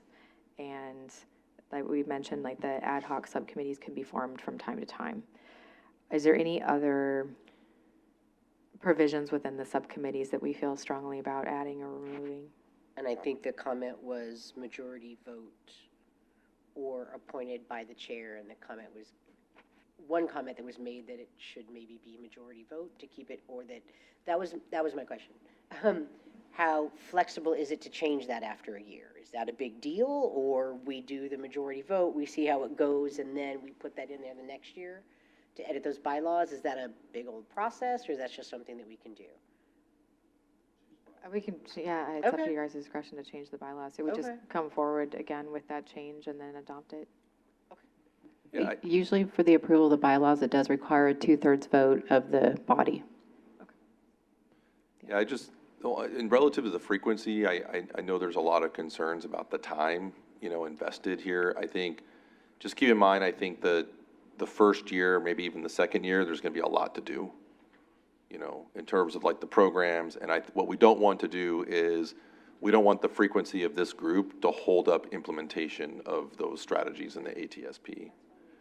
And so I think it's important to think about, like, I think initially we can try to meet like monthly, and then to Danielle's point, we can cancel meetings if we don't have topics and agendas, but based on the conversation we just had, we can always change the frequency of meetings later on. So I think it's just, I want to make sure that everyone understands that there's going to be a lot of discussion. Like, for example, I know there's going to be a lot of discussion around, like, at least what I'm hoping for is once we get this AAC done, we start tackling the guardrails of the CE, we start tackling the one call, one click. Those are the next programs that I want to tackle. And that's going to take a lot of discussion.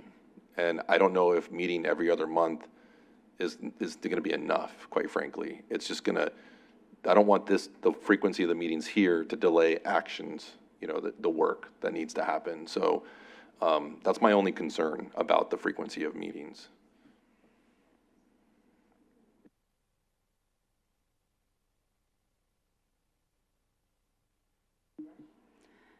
Just a question.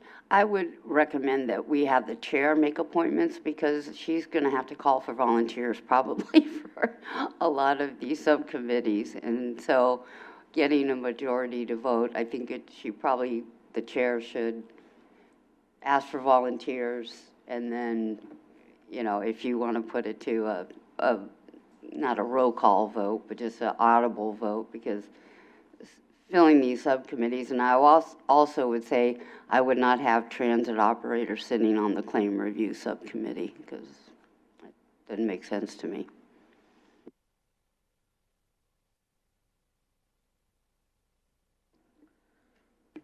I historically would agree with you, although this is a new time, so we will see. We will see what happens. I don't really have an opinion either way. I was just throwing that out there. Like, it can be changed. So whatever it is, if it doesn't work, we can do it a different way. I would have agreed with you. It was like pulling teeth to get people onto the Measure J, but I think we're in a little bit of a different time now, so people may be more willing.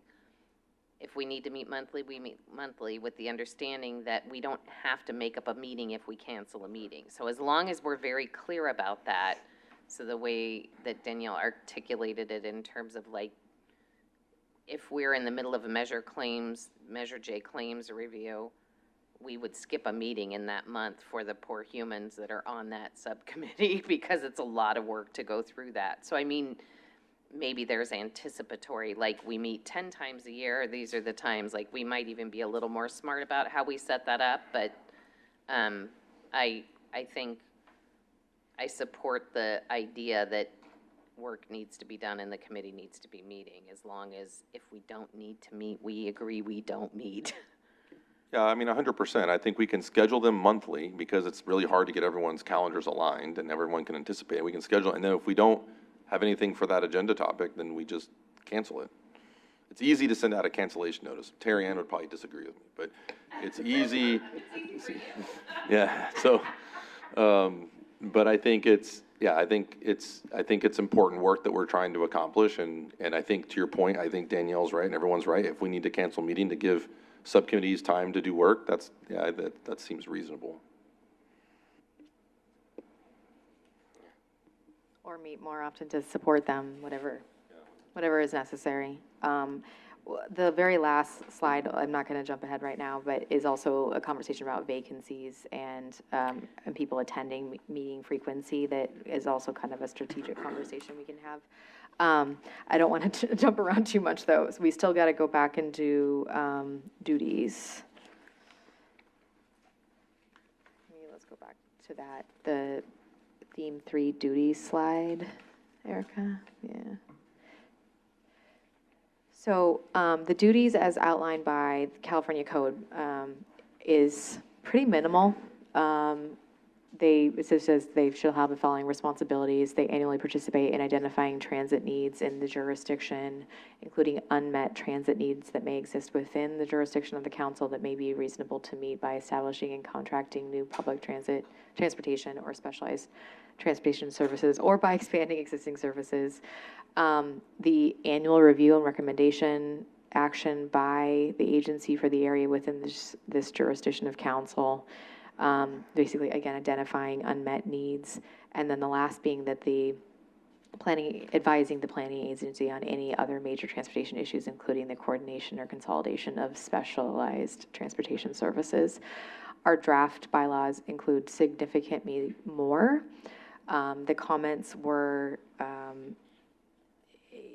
some paring back, as well as some additional. So I wanted to include, just to show the side by side on this slide, and then the next couple of slides show the more specific details broken down.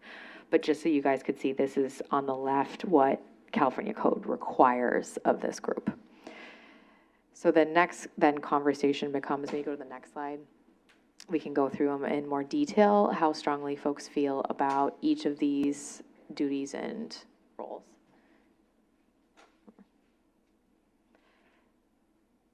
So on the left side is the comments we received versus, and again, the California code. On the right side, there are some similarities, some differences. In advice from our attorney's office, they would prefer that we stick to the language around within the jurisdiction versus within the purview of the authority, so that we're following more closely with the California code. But otherwise, there's a lot of similarities between these.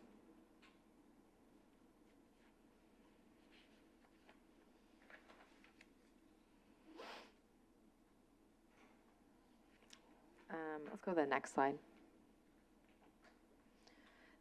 This is kind of bylaws that are on top of what the state is requiring of us in some cases. I think there was some additional language in our draft bylaws around engaging with external agencies that was potentially unnecessary, that this is about advising the authority on these issues, so recommending that we potentially remove these outside agencies and some of this mobility management function. I think it's it felt unnecessary.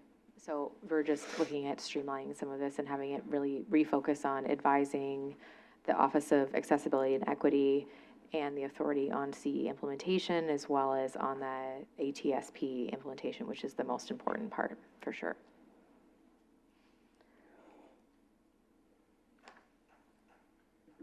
Do we need that language, any of that language in there from a state requirement perspective? No? The only state was the previous slide. The previous slide, okay. It has, all they asked for is those 3, which we've already got. So everything above that is our additional. So we'll make sure that we've got consistency with what the state was requiring, and then I think just really streamlining some of our draft bylaws to be more focused on this is what the group is going to be doing. This is a lot of language, so obviously give you guys the opportunity to read this a little bit more in detail and see what you think. And my intention is also after this to provide a new version of the bylaws in full for folks to review, where we mark the things that we've talked about as well.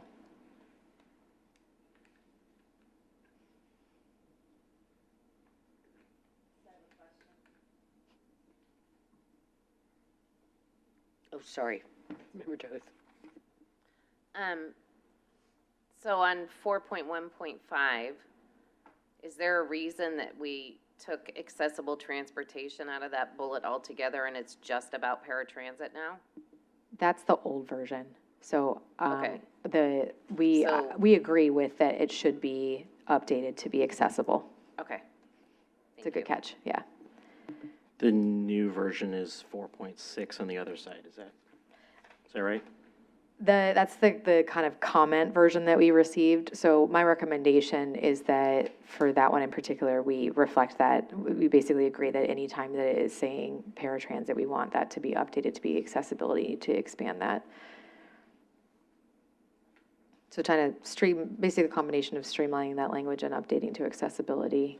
but then focusing on that jurisdictional language that the California code requires.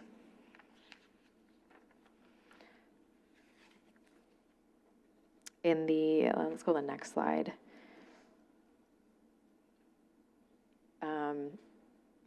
Most of the existing versus the updated on some of this was pretty similar. The main thing that our attorney believed that it was unnecessary to state again that we are fulfilling the state requirements because we are going to be including the exact state requirement. So the assumption is already there that we're doing that. So we'll be updating that.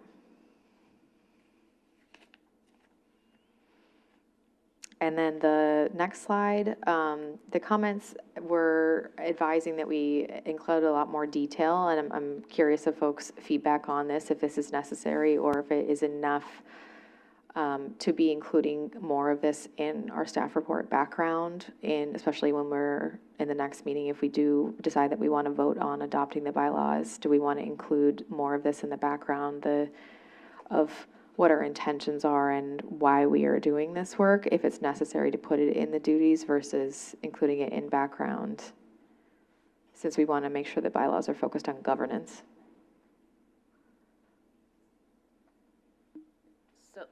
So by structure, you could have it as an addendum to the bylaws, or you're saying it would just be in some random background information? I ask In the because staff report when it's adopted, so that it would stay with it in our documentation, that this is our intention behind it. Okay, so it's more like guiding principles or purpose or something along those lines. It would be some, Yeah, like in the beginning, all that language around purpose of, we want this to be around streamlining a user experience.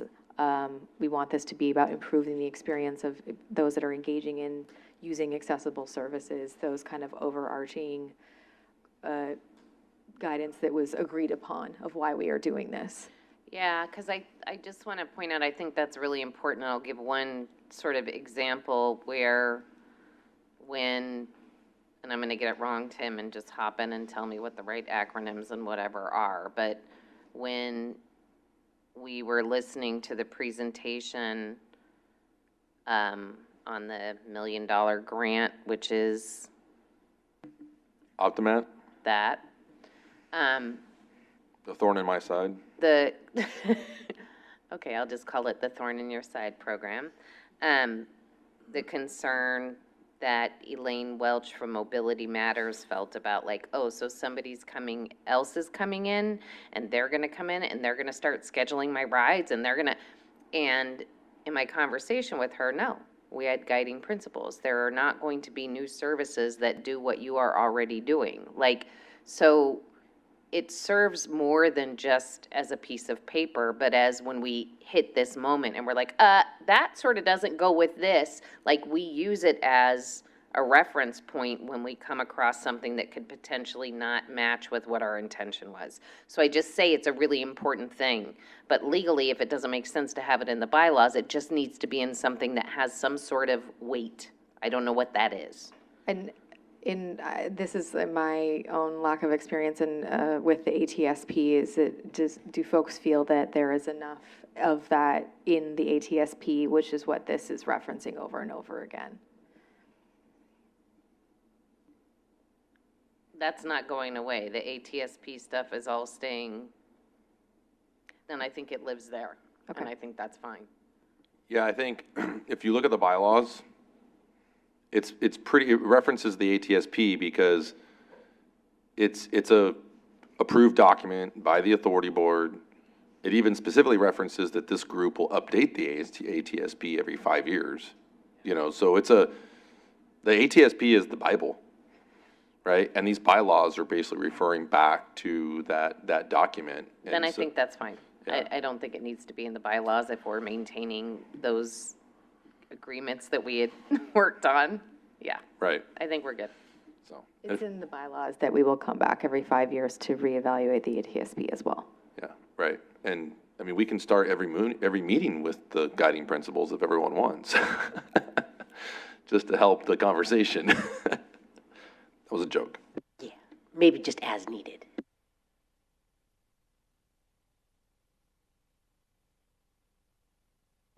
I just had a question about section, what's it, 4.13, or in the draft bylaws, 4.1.11, perform other duties to support accessible transportation that may be assigned by the authority. Such as? On the draft bylaws, so section 4.1.11, and then it's also at the very bottom, 4.13.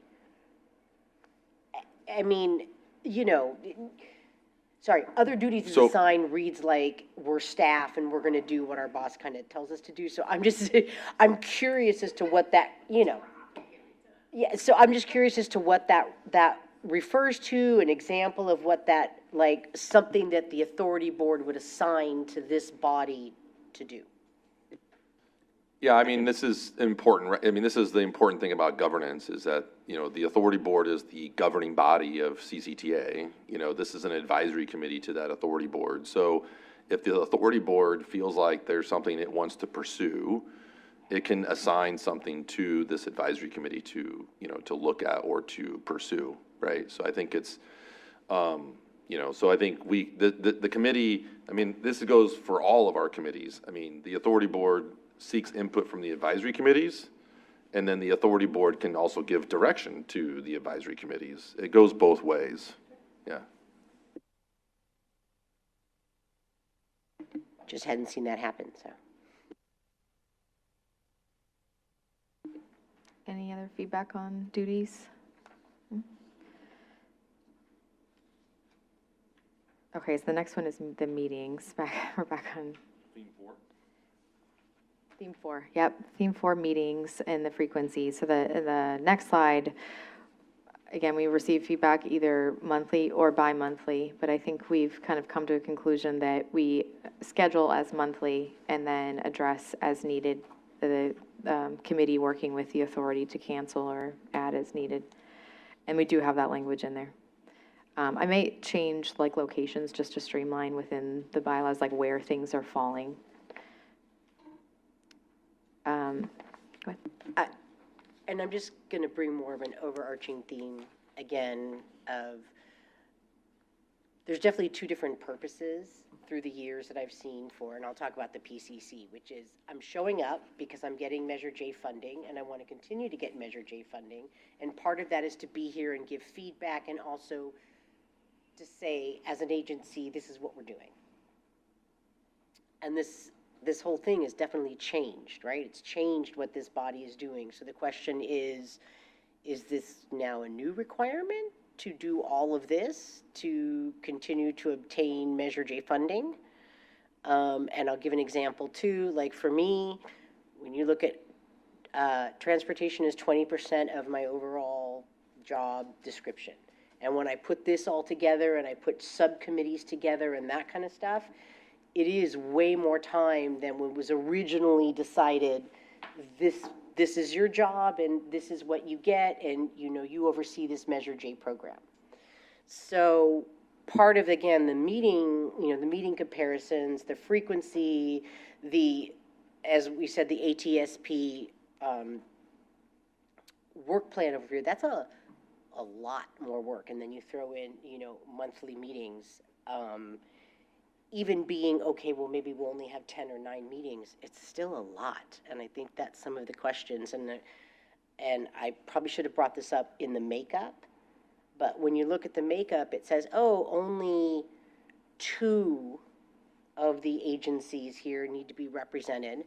But then if you look farther down, it also says agencies that serve certain populations. So the way that the bylaws are written for the AAC basically would include definitely the 3 smaller transit agencies here, right? And so then it is a requirement now to be here for monthly meetings, and to take on more to get the same amount of funding and run the program. And I know it impacts my program, and I've definitely talked to one other smaller transit agent that's like, I don't even know if I can do it. I don't know if I can continue, and I don't want to risk funding. I don't want to not be a part of it, but the way that it's forming almost boxes that out, but there's only so many resources. Can I clarify really quick? So Yeah. and maybe I need to go back and just read. Please don't, please don't. Yeah. She believes she has to.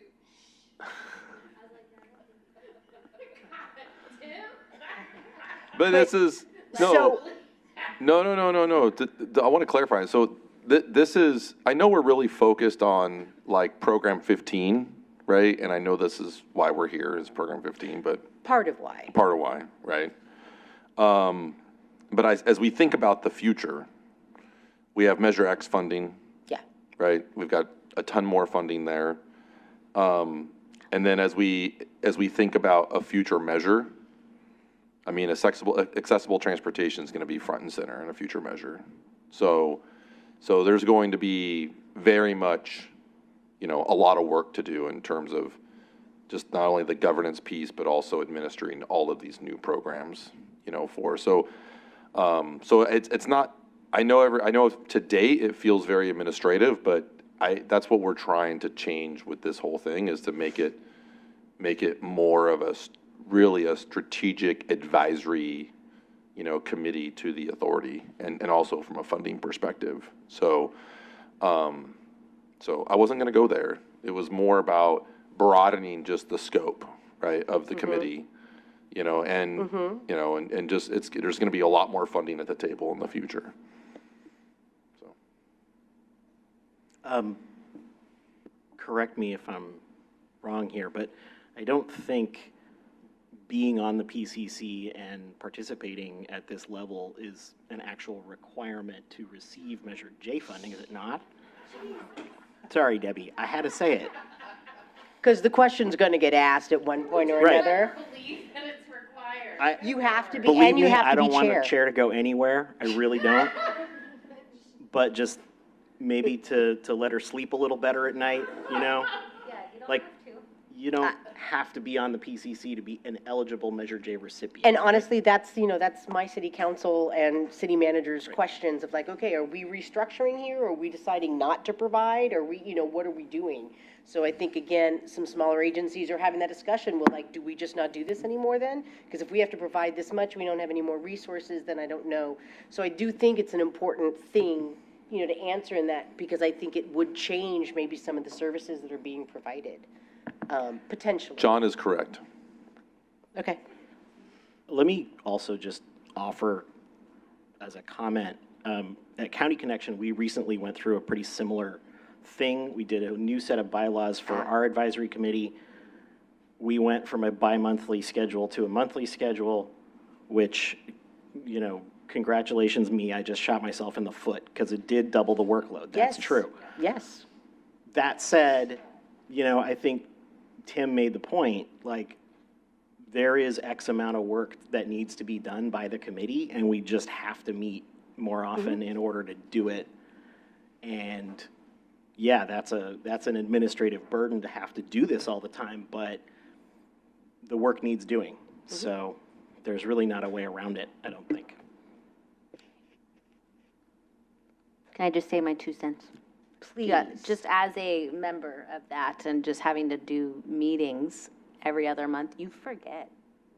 You forget what you're doing. In between. Yeah, and so a monthly meeting is at the least, and if you actually, I've sat on a lot of committees and boards, and most of the time I feel like I'm not doing anything. Like, we're not doing anything. So if we actually want to do something, this is supposed to be better, right? We're making a better committee to actually make some change and do some work once a month. If you can't commit to that, then you can't be on the committee, I guess, right? So, it's just my thoughts. Thank you, Member Birdwell. Member Nestor Brush? I would ask that the authority consider going to hybrid. We did that with both of our advisory groups after COVID, and we meet monthly for one, we meet every other month, but having the ability for members to go hybrid, that really does improve your public participation, as well as Jean doesn't have to travel from San Pablo, twice a month.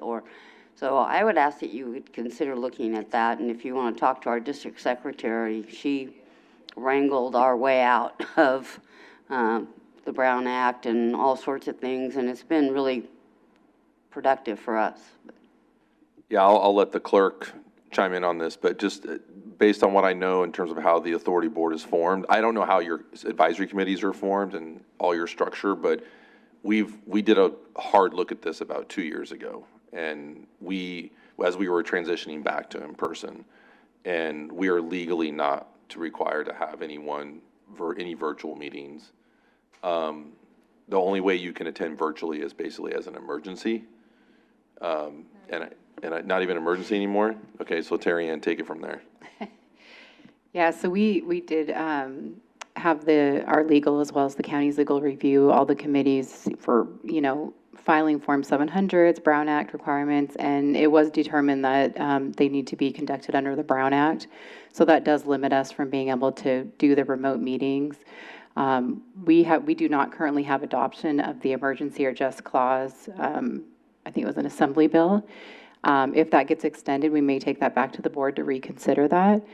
We do have an ADA accommodations policy that the board adopted that does allow individuals with disability or health conditions that preclude them from being able to attend in person to be able to attend remotely. And there's a form and a process to submit a form and get approval prior to a meeting. And then, of course, there is attendance under the traditional Brown Act, which is, the traditional posting the agenda at the location, allowing the public to have access to that location. So those requirements do still stand. We have to also notice it on the agenda, so we have to know in advance of the meeting. But those right now are really the only way for a member to be able to attend remotely. We do still have to meet quorum in person, so that is another obligation that limits how many members can actually use those provisions. So we do agree with you. We do wish we could. We loved the remote days, but Thank you. So on a similar note, our next item is absences. On the right is what we currently have in our draft. On the left was a comment recommendation on a potential change. Do we want it to be 3 consecutive unexcused absences versus 4 total in a calendar year excused absences? Do we want to use this to give us some flexibility with some of the smaller agencies to come to every other? Curious how folks feel about this.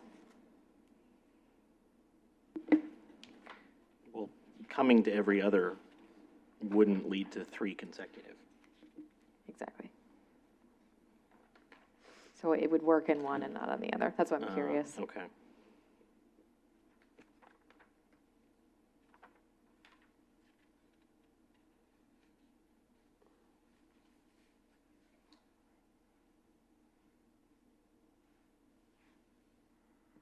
The main thing is trying to meet quorum, which I know has been a challenge. Right. So how much flexibility do we want to give versus making sure we have enough folks coming?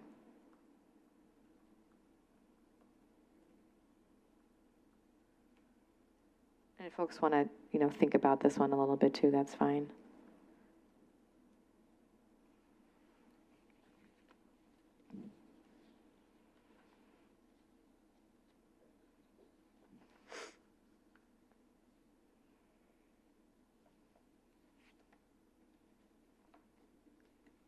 Can I just add, each of the members will have an alternate. Yep. And should they be absent and their alternate is there, it doesn't count as an absence. So Correct. people should be able to figure their shiznit out and have coverage, correct? So to me, being a little strong-armed on the unexcused absences seems reasonable given our quorum issues. That may be unpopular, but fight me. I'm good. We've seen the same thing at the County Connection AdCom. You have them all the time, yeah. If you don't have some real teeth behind it, it's very hard to get people to actually show up. Also, I think it applies not just at the individual human level, but also at the agency level. And there is a provision in here saying if there's a social service agency or whatever that is not able to delegate someone to go regularly, then the authority board can select a different social service agency to fill the seat. We don't want that, obviously, but if you've got an agency that just doesn't have the staff resources to allocate somebody, you know, then maybe it's time to find a different agency that can make that commitment. Is related to that, on the last slide, we have a section around vacancies in the deck. It's related. If you want to go to the very end, Erica. Yeah. So the language right now is that vacancies are filled by special election following the notification of a vacant position, and then there would be a majority vote of quorum of who's present at that.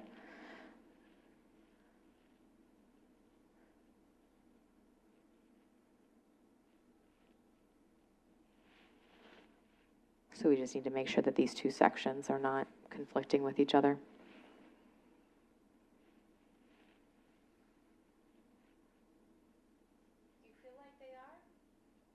Is more so if not these, Yeah. sorry to clarify, not these two. Oh, I was like, I This- can't find it. Sorry, this and what we are previously talking about in terms of if somebody is delinquent and does not show up, replacing them. Or if we have to remove someone, replacing them.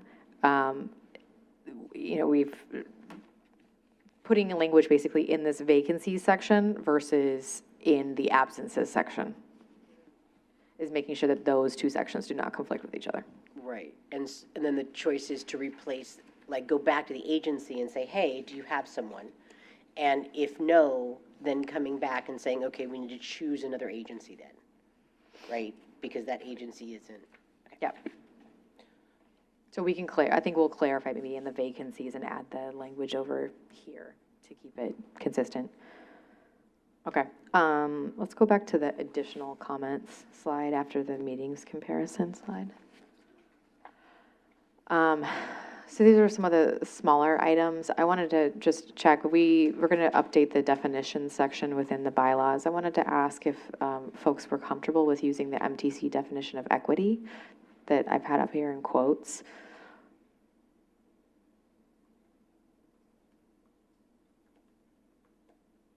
This is what we consistently use for our other committees, so I just want to make sure that this committee is comfortable with that definition.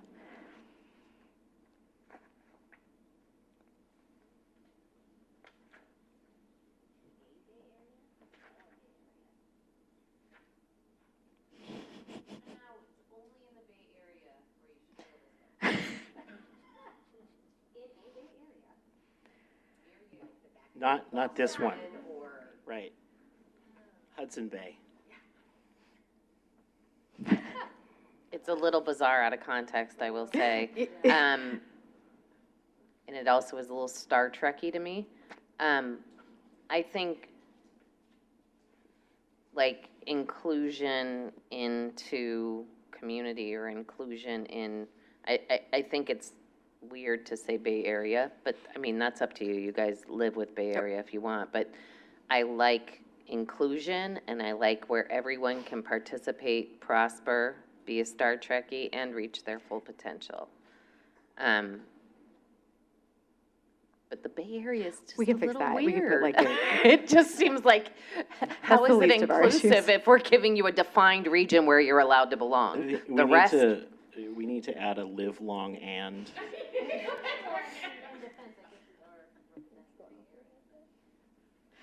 All right, and the next one was on the text around alternates. Our draft language had said that there shall be a named alternate. One of the comments asked if we could change it to there may be an alternate. I think based on our attendance issues, it should be shall, if that's okay. What happens if they don't?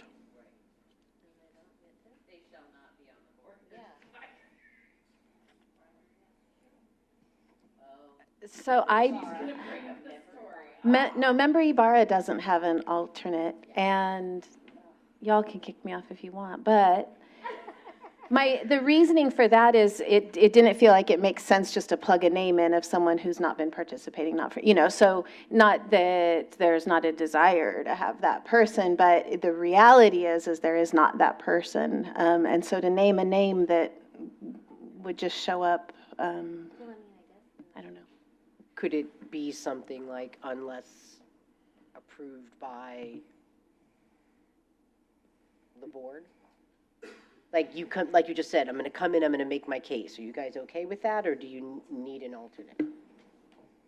Well, I mean, the alternate is so then she, if you can't go, right? But after the absences, then they're just not on the board anymore. So if that's what they choose, they don't have an alternate, and then they're absent all the time, then they're out and someone else comes in. I mean, does it have to be a requirement, I guess, for an alternate, technically? Yeah, I would say the first one should be a shall and the second one should be the may. Because then they're just basically saying, If you don't have anybody, you don't have Yeah, anybody. if you don't have anybody, you don't have anybody, and then you have to show up or you're out, to be nice. So if I'm understanding that, so if I don't have an alternate and I have however many absences and I'm removed, then that problem kind of solves itself. So it'll take a few absences on my part, but then at some point I'm removed and somebody else then gets to fill this But seat. it doesn't solve the fact that there's not going to be other developmental disabilities council representation. Like, so for me, I made Holly my alternate because I wanted somebody else to have the transportation bug at Choice and Aging. Not that she necessarily is there yet, but she's getting to see the brokenness of the system, so she's learning. So to me, it was also part of like, how do we bring somebody else from our organization into this knowledge and passion base, right? But we shouldn't lose you, and if you are at risk of being gone for 3 meetings, you sure as hell better find somebody who can be your alternate, and that's all I'm saying. Wait, maybe, can you explain the challenge in terms of appointing the alternate? Is it just because, I'd just like to learn more about your challenge with appointing an alternate. So I'm the only staff person. I represent the Developmental Disabilities Council, which is an all-volunteer advisory body. And so I think that if I made a concerted effort and did some strategic thinking around existing board members who have an interest in this work, or I could help grow an interest in this work, that could happen. And also, I'm thinking, though, that people term off of my board, so whatever that period of time it takes to develop that interest and have some attendance at the meetings and develop the knowledge, and then they're gone, because they're, per our bylaws, they need to term off of our board.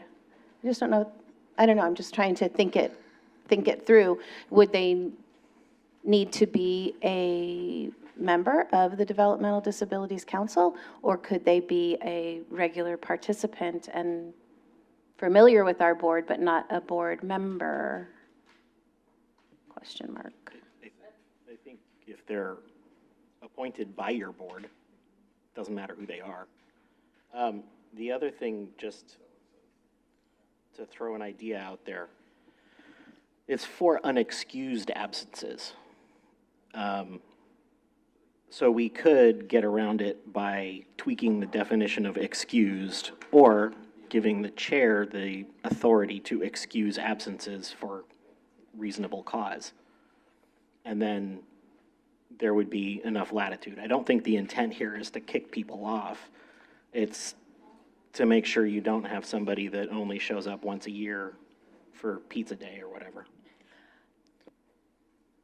Member Birdwell. Okay.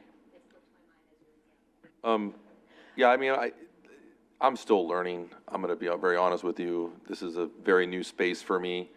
So, and I appreciate your challenge. I think we just got to figure out how to craft the bylaws to make it flexible enough for you to, to allow you to participate. But I mean, the bylaw specifically says an agency with development disabilities. So maybe the alternate could be another agency that has development disabilities, right? It doesn't necessarily have to be someone from your agency potentially. Like maybe we build that flexibility into, into the bylaws, So I'm assuming there's other agencies in the county that deal with development disabilities, so that might be another way of doing it. So it's not necessarily just on the burden of your agency, right? So that might be another way of doing it.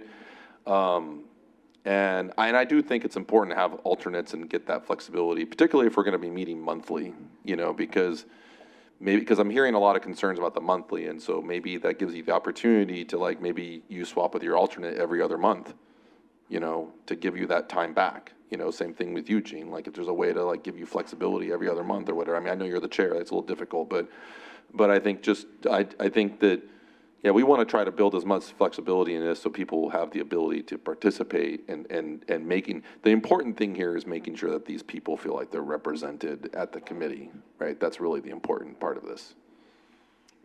Member Birdwell. Okay, I remembered. My question was alternates. Did we have somewhere saying we could only have a specific number, or how often you can change that or add to it? Because what if, you know, like you said, you had an alternate and then they just like disappear? So then you need to do a new one or something. Like, do we have that in the bylaws anywhere about alternates and numbers and how often you can appoint? Could we have 2 alternates? Yeah, can we have 2 if we wanted?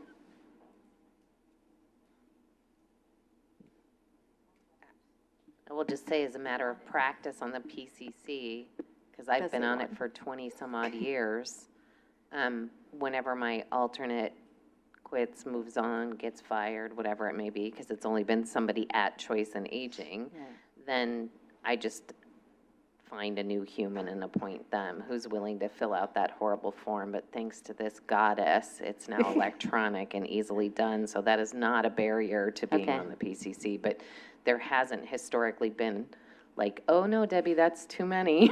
Okay, good. So maybe we change the language to say 1 alternate at any given time. Yeah, just to make it. That is representative of the same membership designation from the original language. Yes, yes. Yeah, and just be clear, the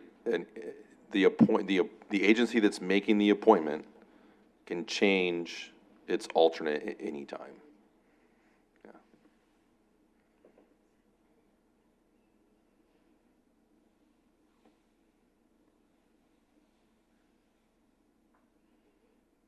Okay.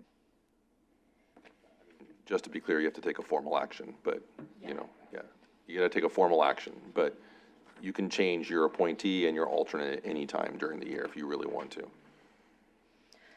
Okay, we have 2 more things to get through.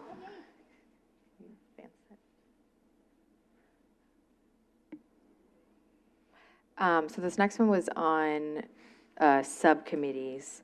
I feel like we talked about most of this already, but I wanted to just clarify, this is where I was saying we've got the 3 subcommittees. We have the discretion to add additional ones ad hoc. We kind of went through some of that already. I think we're good on this one. I think, can we go forward one more? Okay, this is the other one. So, officers.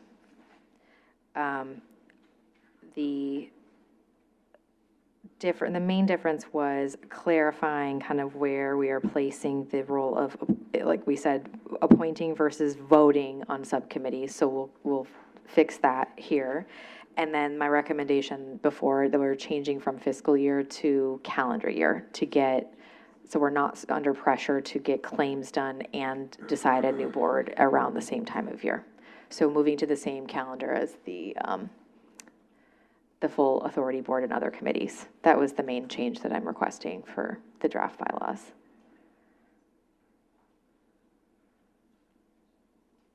Everything else is pretty similar.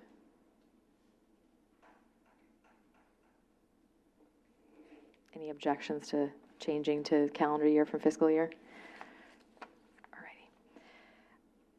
Okay, next slide. Last item for us to discuss is the removal of officers or members. Our current bylaws say that they can be removed from office for good cause. That's it. And it would be a minimum 2/3 vote to do so. The recommendations included some additional language around what good cause could be. So it is such as violating the authority's substance-free workplace policy, or the conflict of interest requirements in Article 8, or harassing, bullying, or intimidating other members of the AAC, authority staff, or members of the public. Do folks feel strongly about including specific language in there? The only feedback our attorney had was not including the language around the conflict of interest requirements, because that is already in the bylaws, and the assumption is that that is, you could just say, violating Article 8 of the bylaws. I think just saying violating Article 8 would be fine.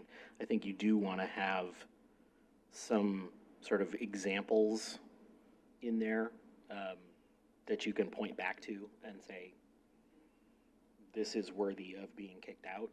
And that's based on another agency in the region had some major trouble with one of their advisory committees, where they had an officer who was way out of control, and they didn't have a legal means in their bylaws to remove that person, and it turned into a whole S show. And I don't know, was it Oakley City Council recently where they had that? There was, I want to say it was Oakley City Council, but I actually, because I would say just for good cause is a really good open way, but I saw in action where having some examples allowed the rest of the council to say 3 of these 5 things happened. And so there is something to be said about violating what the purpose of the body is. It doesn't have to be like super specific, but I think you can have 2 or 3 bullet points that kind of then give the body some meat to make that happen without it being, it's discrimination, it's ba. And I'm not a lawyer, but I just saw that in action, and it was really helpful to see this is not a personality issue. This is this person violated the code of conduct for this meeting, which probably means that you guys are going to be kicking me off this committee. I just think that, yeah, I'm with John on this one, that it might be helpful to have 2 or 3 relatively benign statements about what that might look like. That's not all exhaustive, but. Does anyone feel strongly about the examples included, or anything we're missing? Does the authority have a code of conduct? Why don't you just reference that? In a substance-free workplace policy, we assume, but. I was hoping we would pull that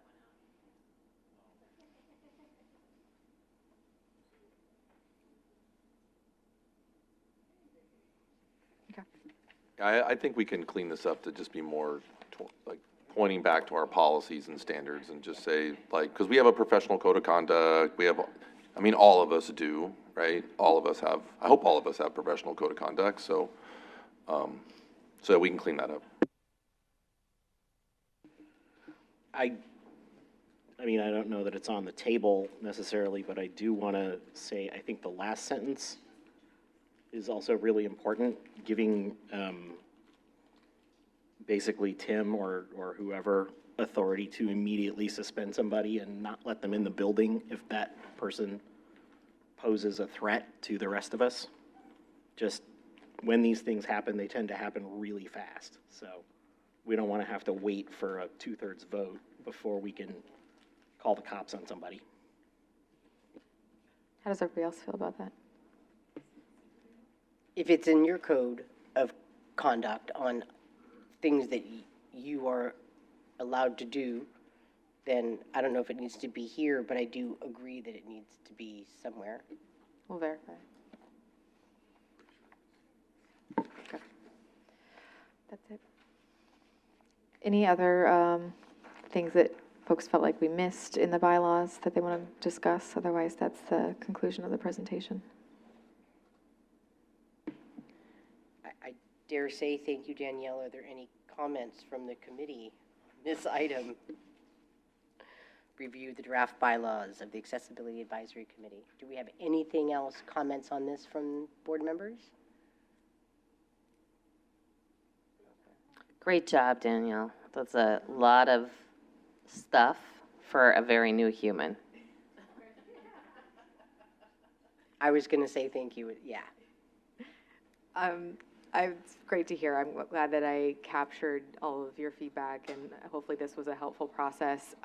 Do we feel that if I take everything we talked about today and do another markup of the bylaws and share out, that we would maybe be comfortable voting on them at the May meeting? Is that an okay next step, or any other ideas? Does anybody have? Yeah, Member I think, Sanderson? you know, the more time you can give us with the next draft, the better. Yeah. But I really look forward to seeing what the next draft looks like, and yeah. Yes, and thank you, and Director Hale, it's been really great to have you here and give a lot of that background. That's, a lot of the background you gave is, at least to me, new information, and it really helped. So I just wanted to thank you for that as well, and Danielle, yeah, excellent job. Yeah, thank you for all of you for being here and your commitments to this work. And as you know, this is all very important to us in CCTA, so appreciate your support. So we're done with our comments on this item? Okay, so is anyone from the public like to speak, either virtually or in the audience? We have no public comment.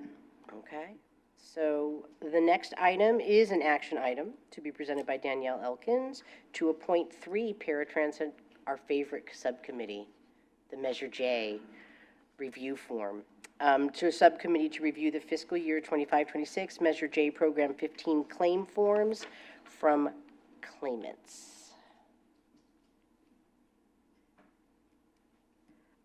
So the claim forms have gone out to the operators based on our allocation, and they are working on those allocations forms hopefully now. So do we have permission to create a subcommittee? Yes. Does anybody, so we did have a recommendation, which, you know, absolutely is, it would be great to be able to form a claims review subcommittee not made of transit operators that are submitting the claims. So I would start there to see if anybody wants to nominate themselves.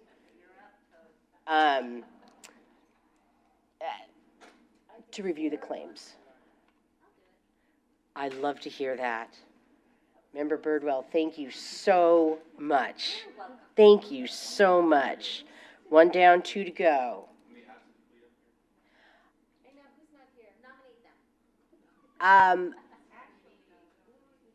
Hello. Member Smith? I can talk to Chair Smith. Absolutely. And he hasn't done it 10 times, so that's nice as well. You know, there's some people that have done it a lot. It's, Yes. I think it is beneficial to have somebody who was part of it last year and kind of knows what's up. Yeah, and there is also times, quite honestly, you know, when I was brand new to transportation, reviewing those claim forms, I didn't know if they made sense or anything. I was like, oh, this looks great. No, that's not possible. Oh, so, you know, it helps to, do we have another, do we have a transit operator or somebody who did it last year that's willing to step up? I mean, Pello did do it last year. To be clear, it would have to be a transit operator that is not filing a claim. But all transit operators have to file a claim. So it's not, so that's. You the just other- don't participate in your own. When I was doing it, it's just that you would recuse yourself from your own application. I don't know if that's still the process. It's been a minute. I don't know. We did it. That's what I did last year. Yeah. I wouldn't mind doing it again. And John for the win. All right, so we have a committee of Birdwell, Sanderson, and a potential of Smith after reaching out, or do we just tell him? We'll do, okay. So Tell the him vote he's for the been nominated. subcommittee- Maybe Okay, one there you additional go. ask of the subcommittee this year is, I know there was feedback on the forums last year and there were some updates. There were not updates this year, but maybe if we can request that when you come back with the recommendations, if you have any recommendations for updates in the forum and streamlining or anything that went well or didn't go well, that then we can incorporate into next year where it's like fresh on your mind after the reviews. Yes, absolutely. Do we have any comments from the entire committee? Can Member Perry. someone reach out to Director Smith just to make sure, because he has some things going on? Yes, absolutely. Okay, thank Yeah. you. Absolutely. No comments? Anyone from the public? Do we have any public comments? See, no public comment. No public comment, nothing in written? Okay. Correct. So, forming the subcommittee to review Measure J countywide transportation for seniors and people with disabilities, Program 15 for the fiscal year. Subcommittee members Smith, Birdwell, and Sanderson. Do I have a motion and a second? So moved, Toth. Toth move. I second. Perry seconds. Can you conduct a roll call? Member Birdwell? Yes. Member Ibarra? Yes. Member Nestor Brush? Yes. Member Perry? Yes. Member Alt Sanderson? Yes. Member Thompson? Yes. Member Toth?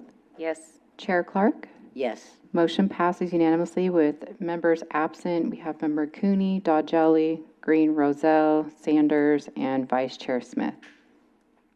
Thank you. That concludes our regular agenda items. We do have a couple of reports. Does anybody have anything on the East Bay Paratransit Access Committee? I'll keep it short. Thank you. We had our meeting on March 4th. We went over the impact on East Bay Paratransit for a new realigned project that will be effective August. The board voted last night to maintain a 3/4 mile buffer. So there will be some folks that will be out as a result of that. So we'll be working with them over the next 60 days to look at alternative transportation for them effective August 3rd, because we take 7 days in advance. And then we received a 5-year grant for travel training from ACTC, and we have 2 individuals that currently are in travel training. So That's wonderful. Thank you. Do we have any comments from the Senior Mobility Action Council? Anybody attend that meeting? No? Is Jim Donnelly online or no? He was. I think we just lost him. Oh, no. Damn. Yeah. He hung in there a long time, though. He did. Oh. Do we have any other reports from any other agencies? I can tell you that I think that Tim is coming to the next SMAC meeting to. Yeah, I was at the Council of Aging meeting last week. Advisory Council on Advisory Council of Aging. Aging last week, and then I'm going to SMAC next week or the week after. Yeah. Yeah. So I don't know what happened at the last meeting because I wasn't there, but at the next meeting, Tim Hale's going to be there. That's great. It's nothing exciting. Okay. And we have no other correspondence and communications. Do we have any further comments from the board? All right. This meeting is adjourned at 3:35 p.m. Thank you, everybody.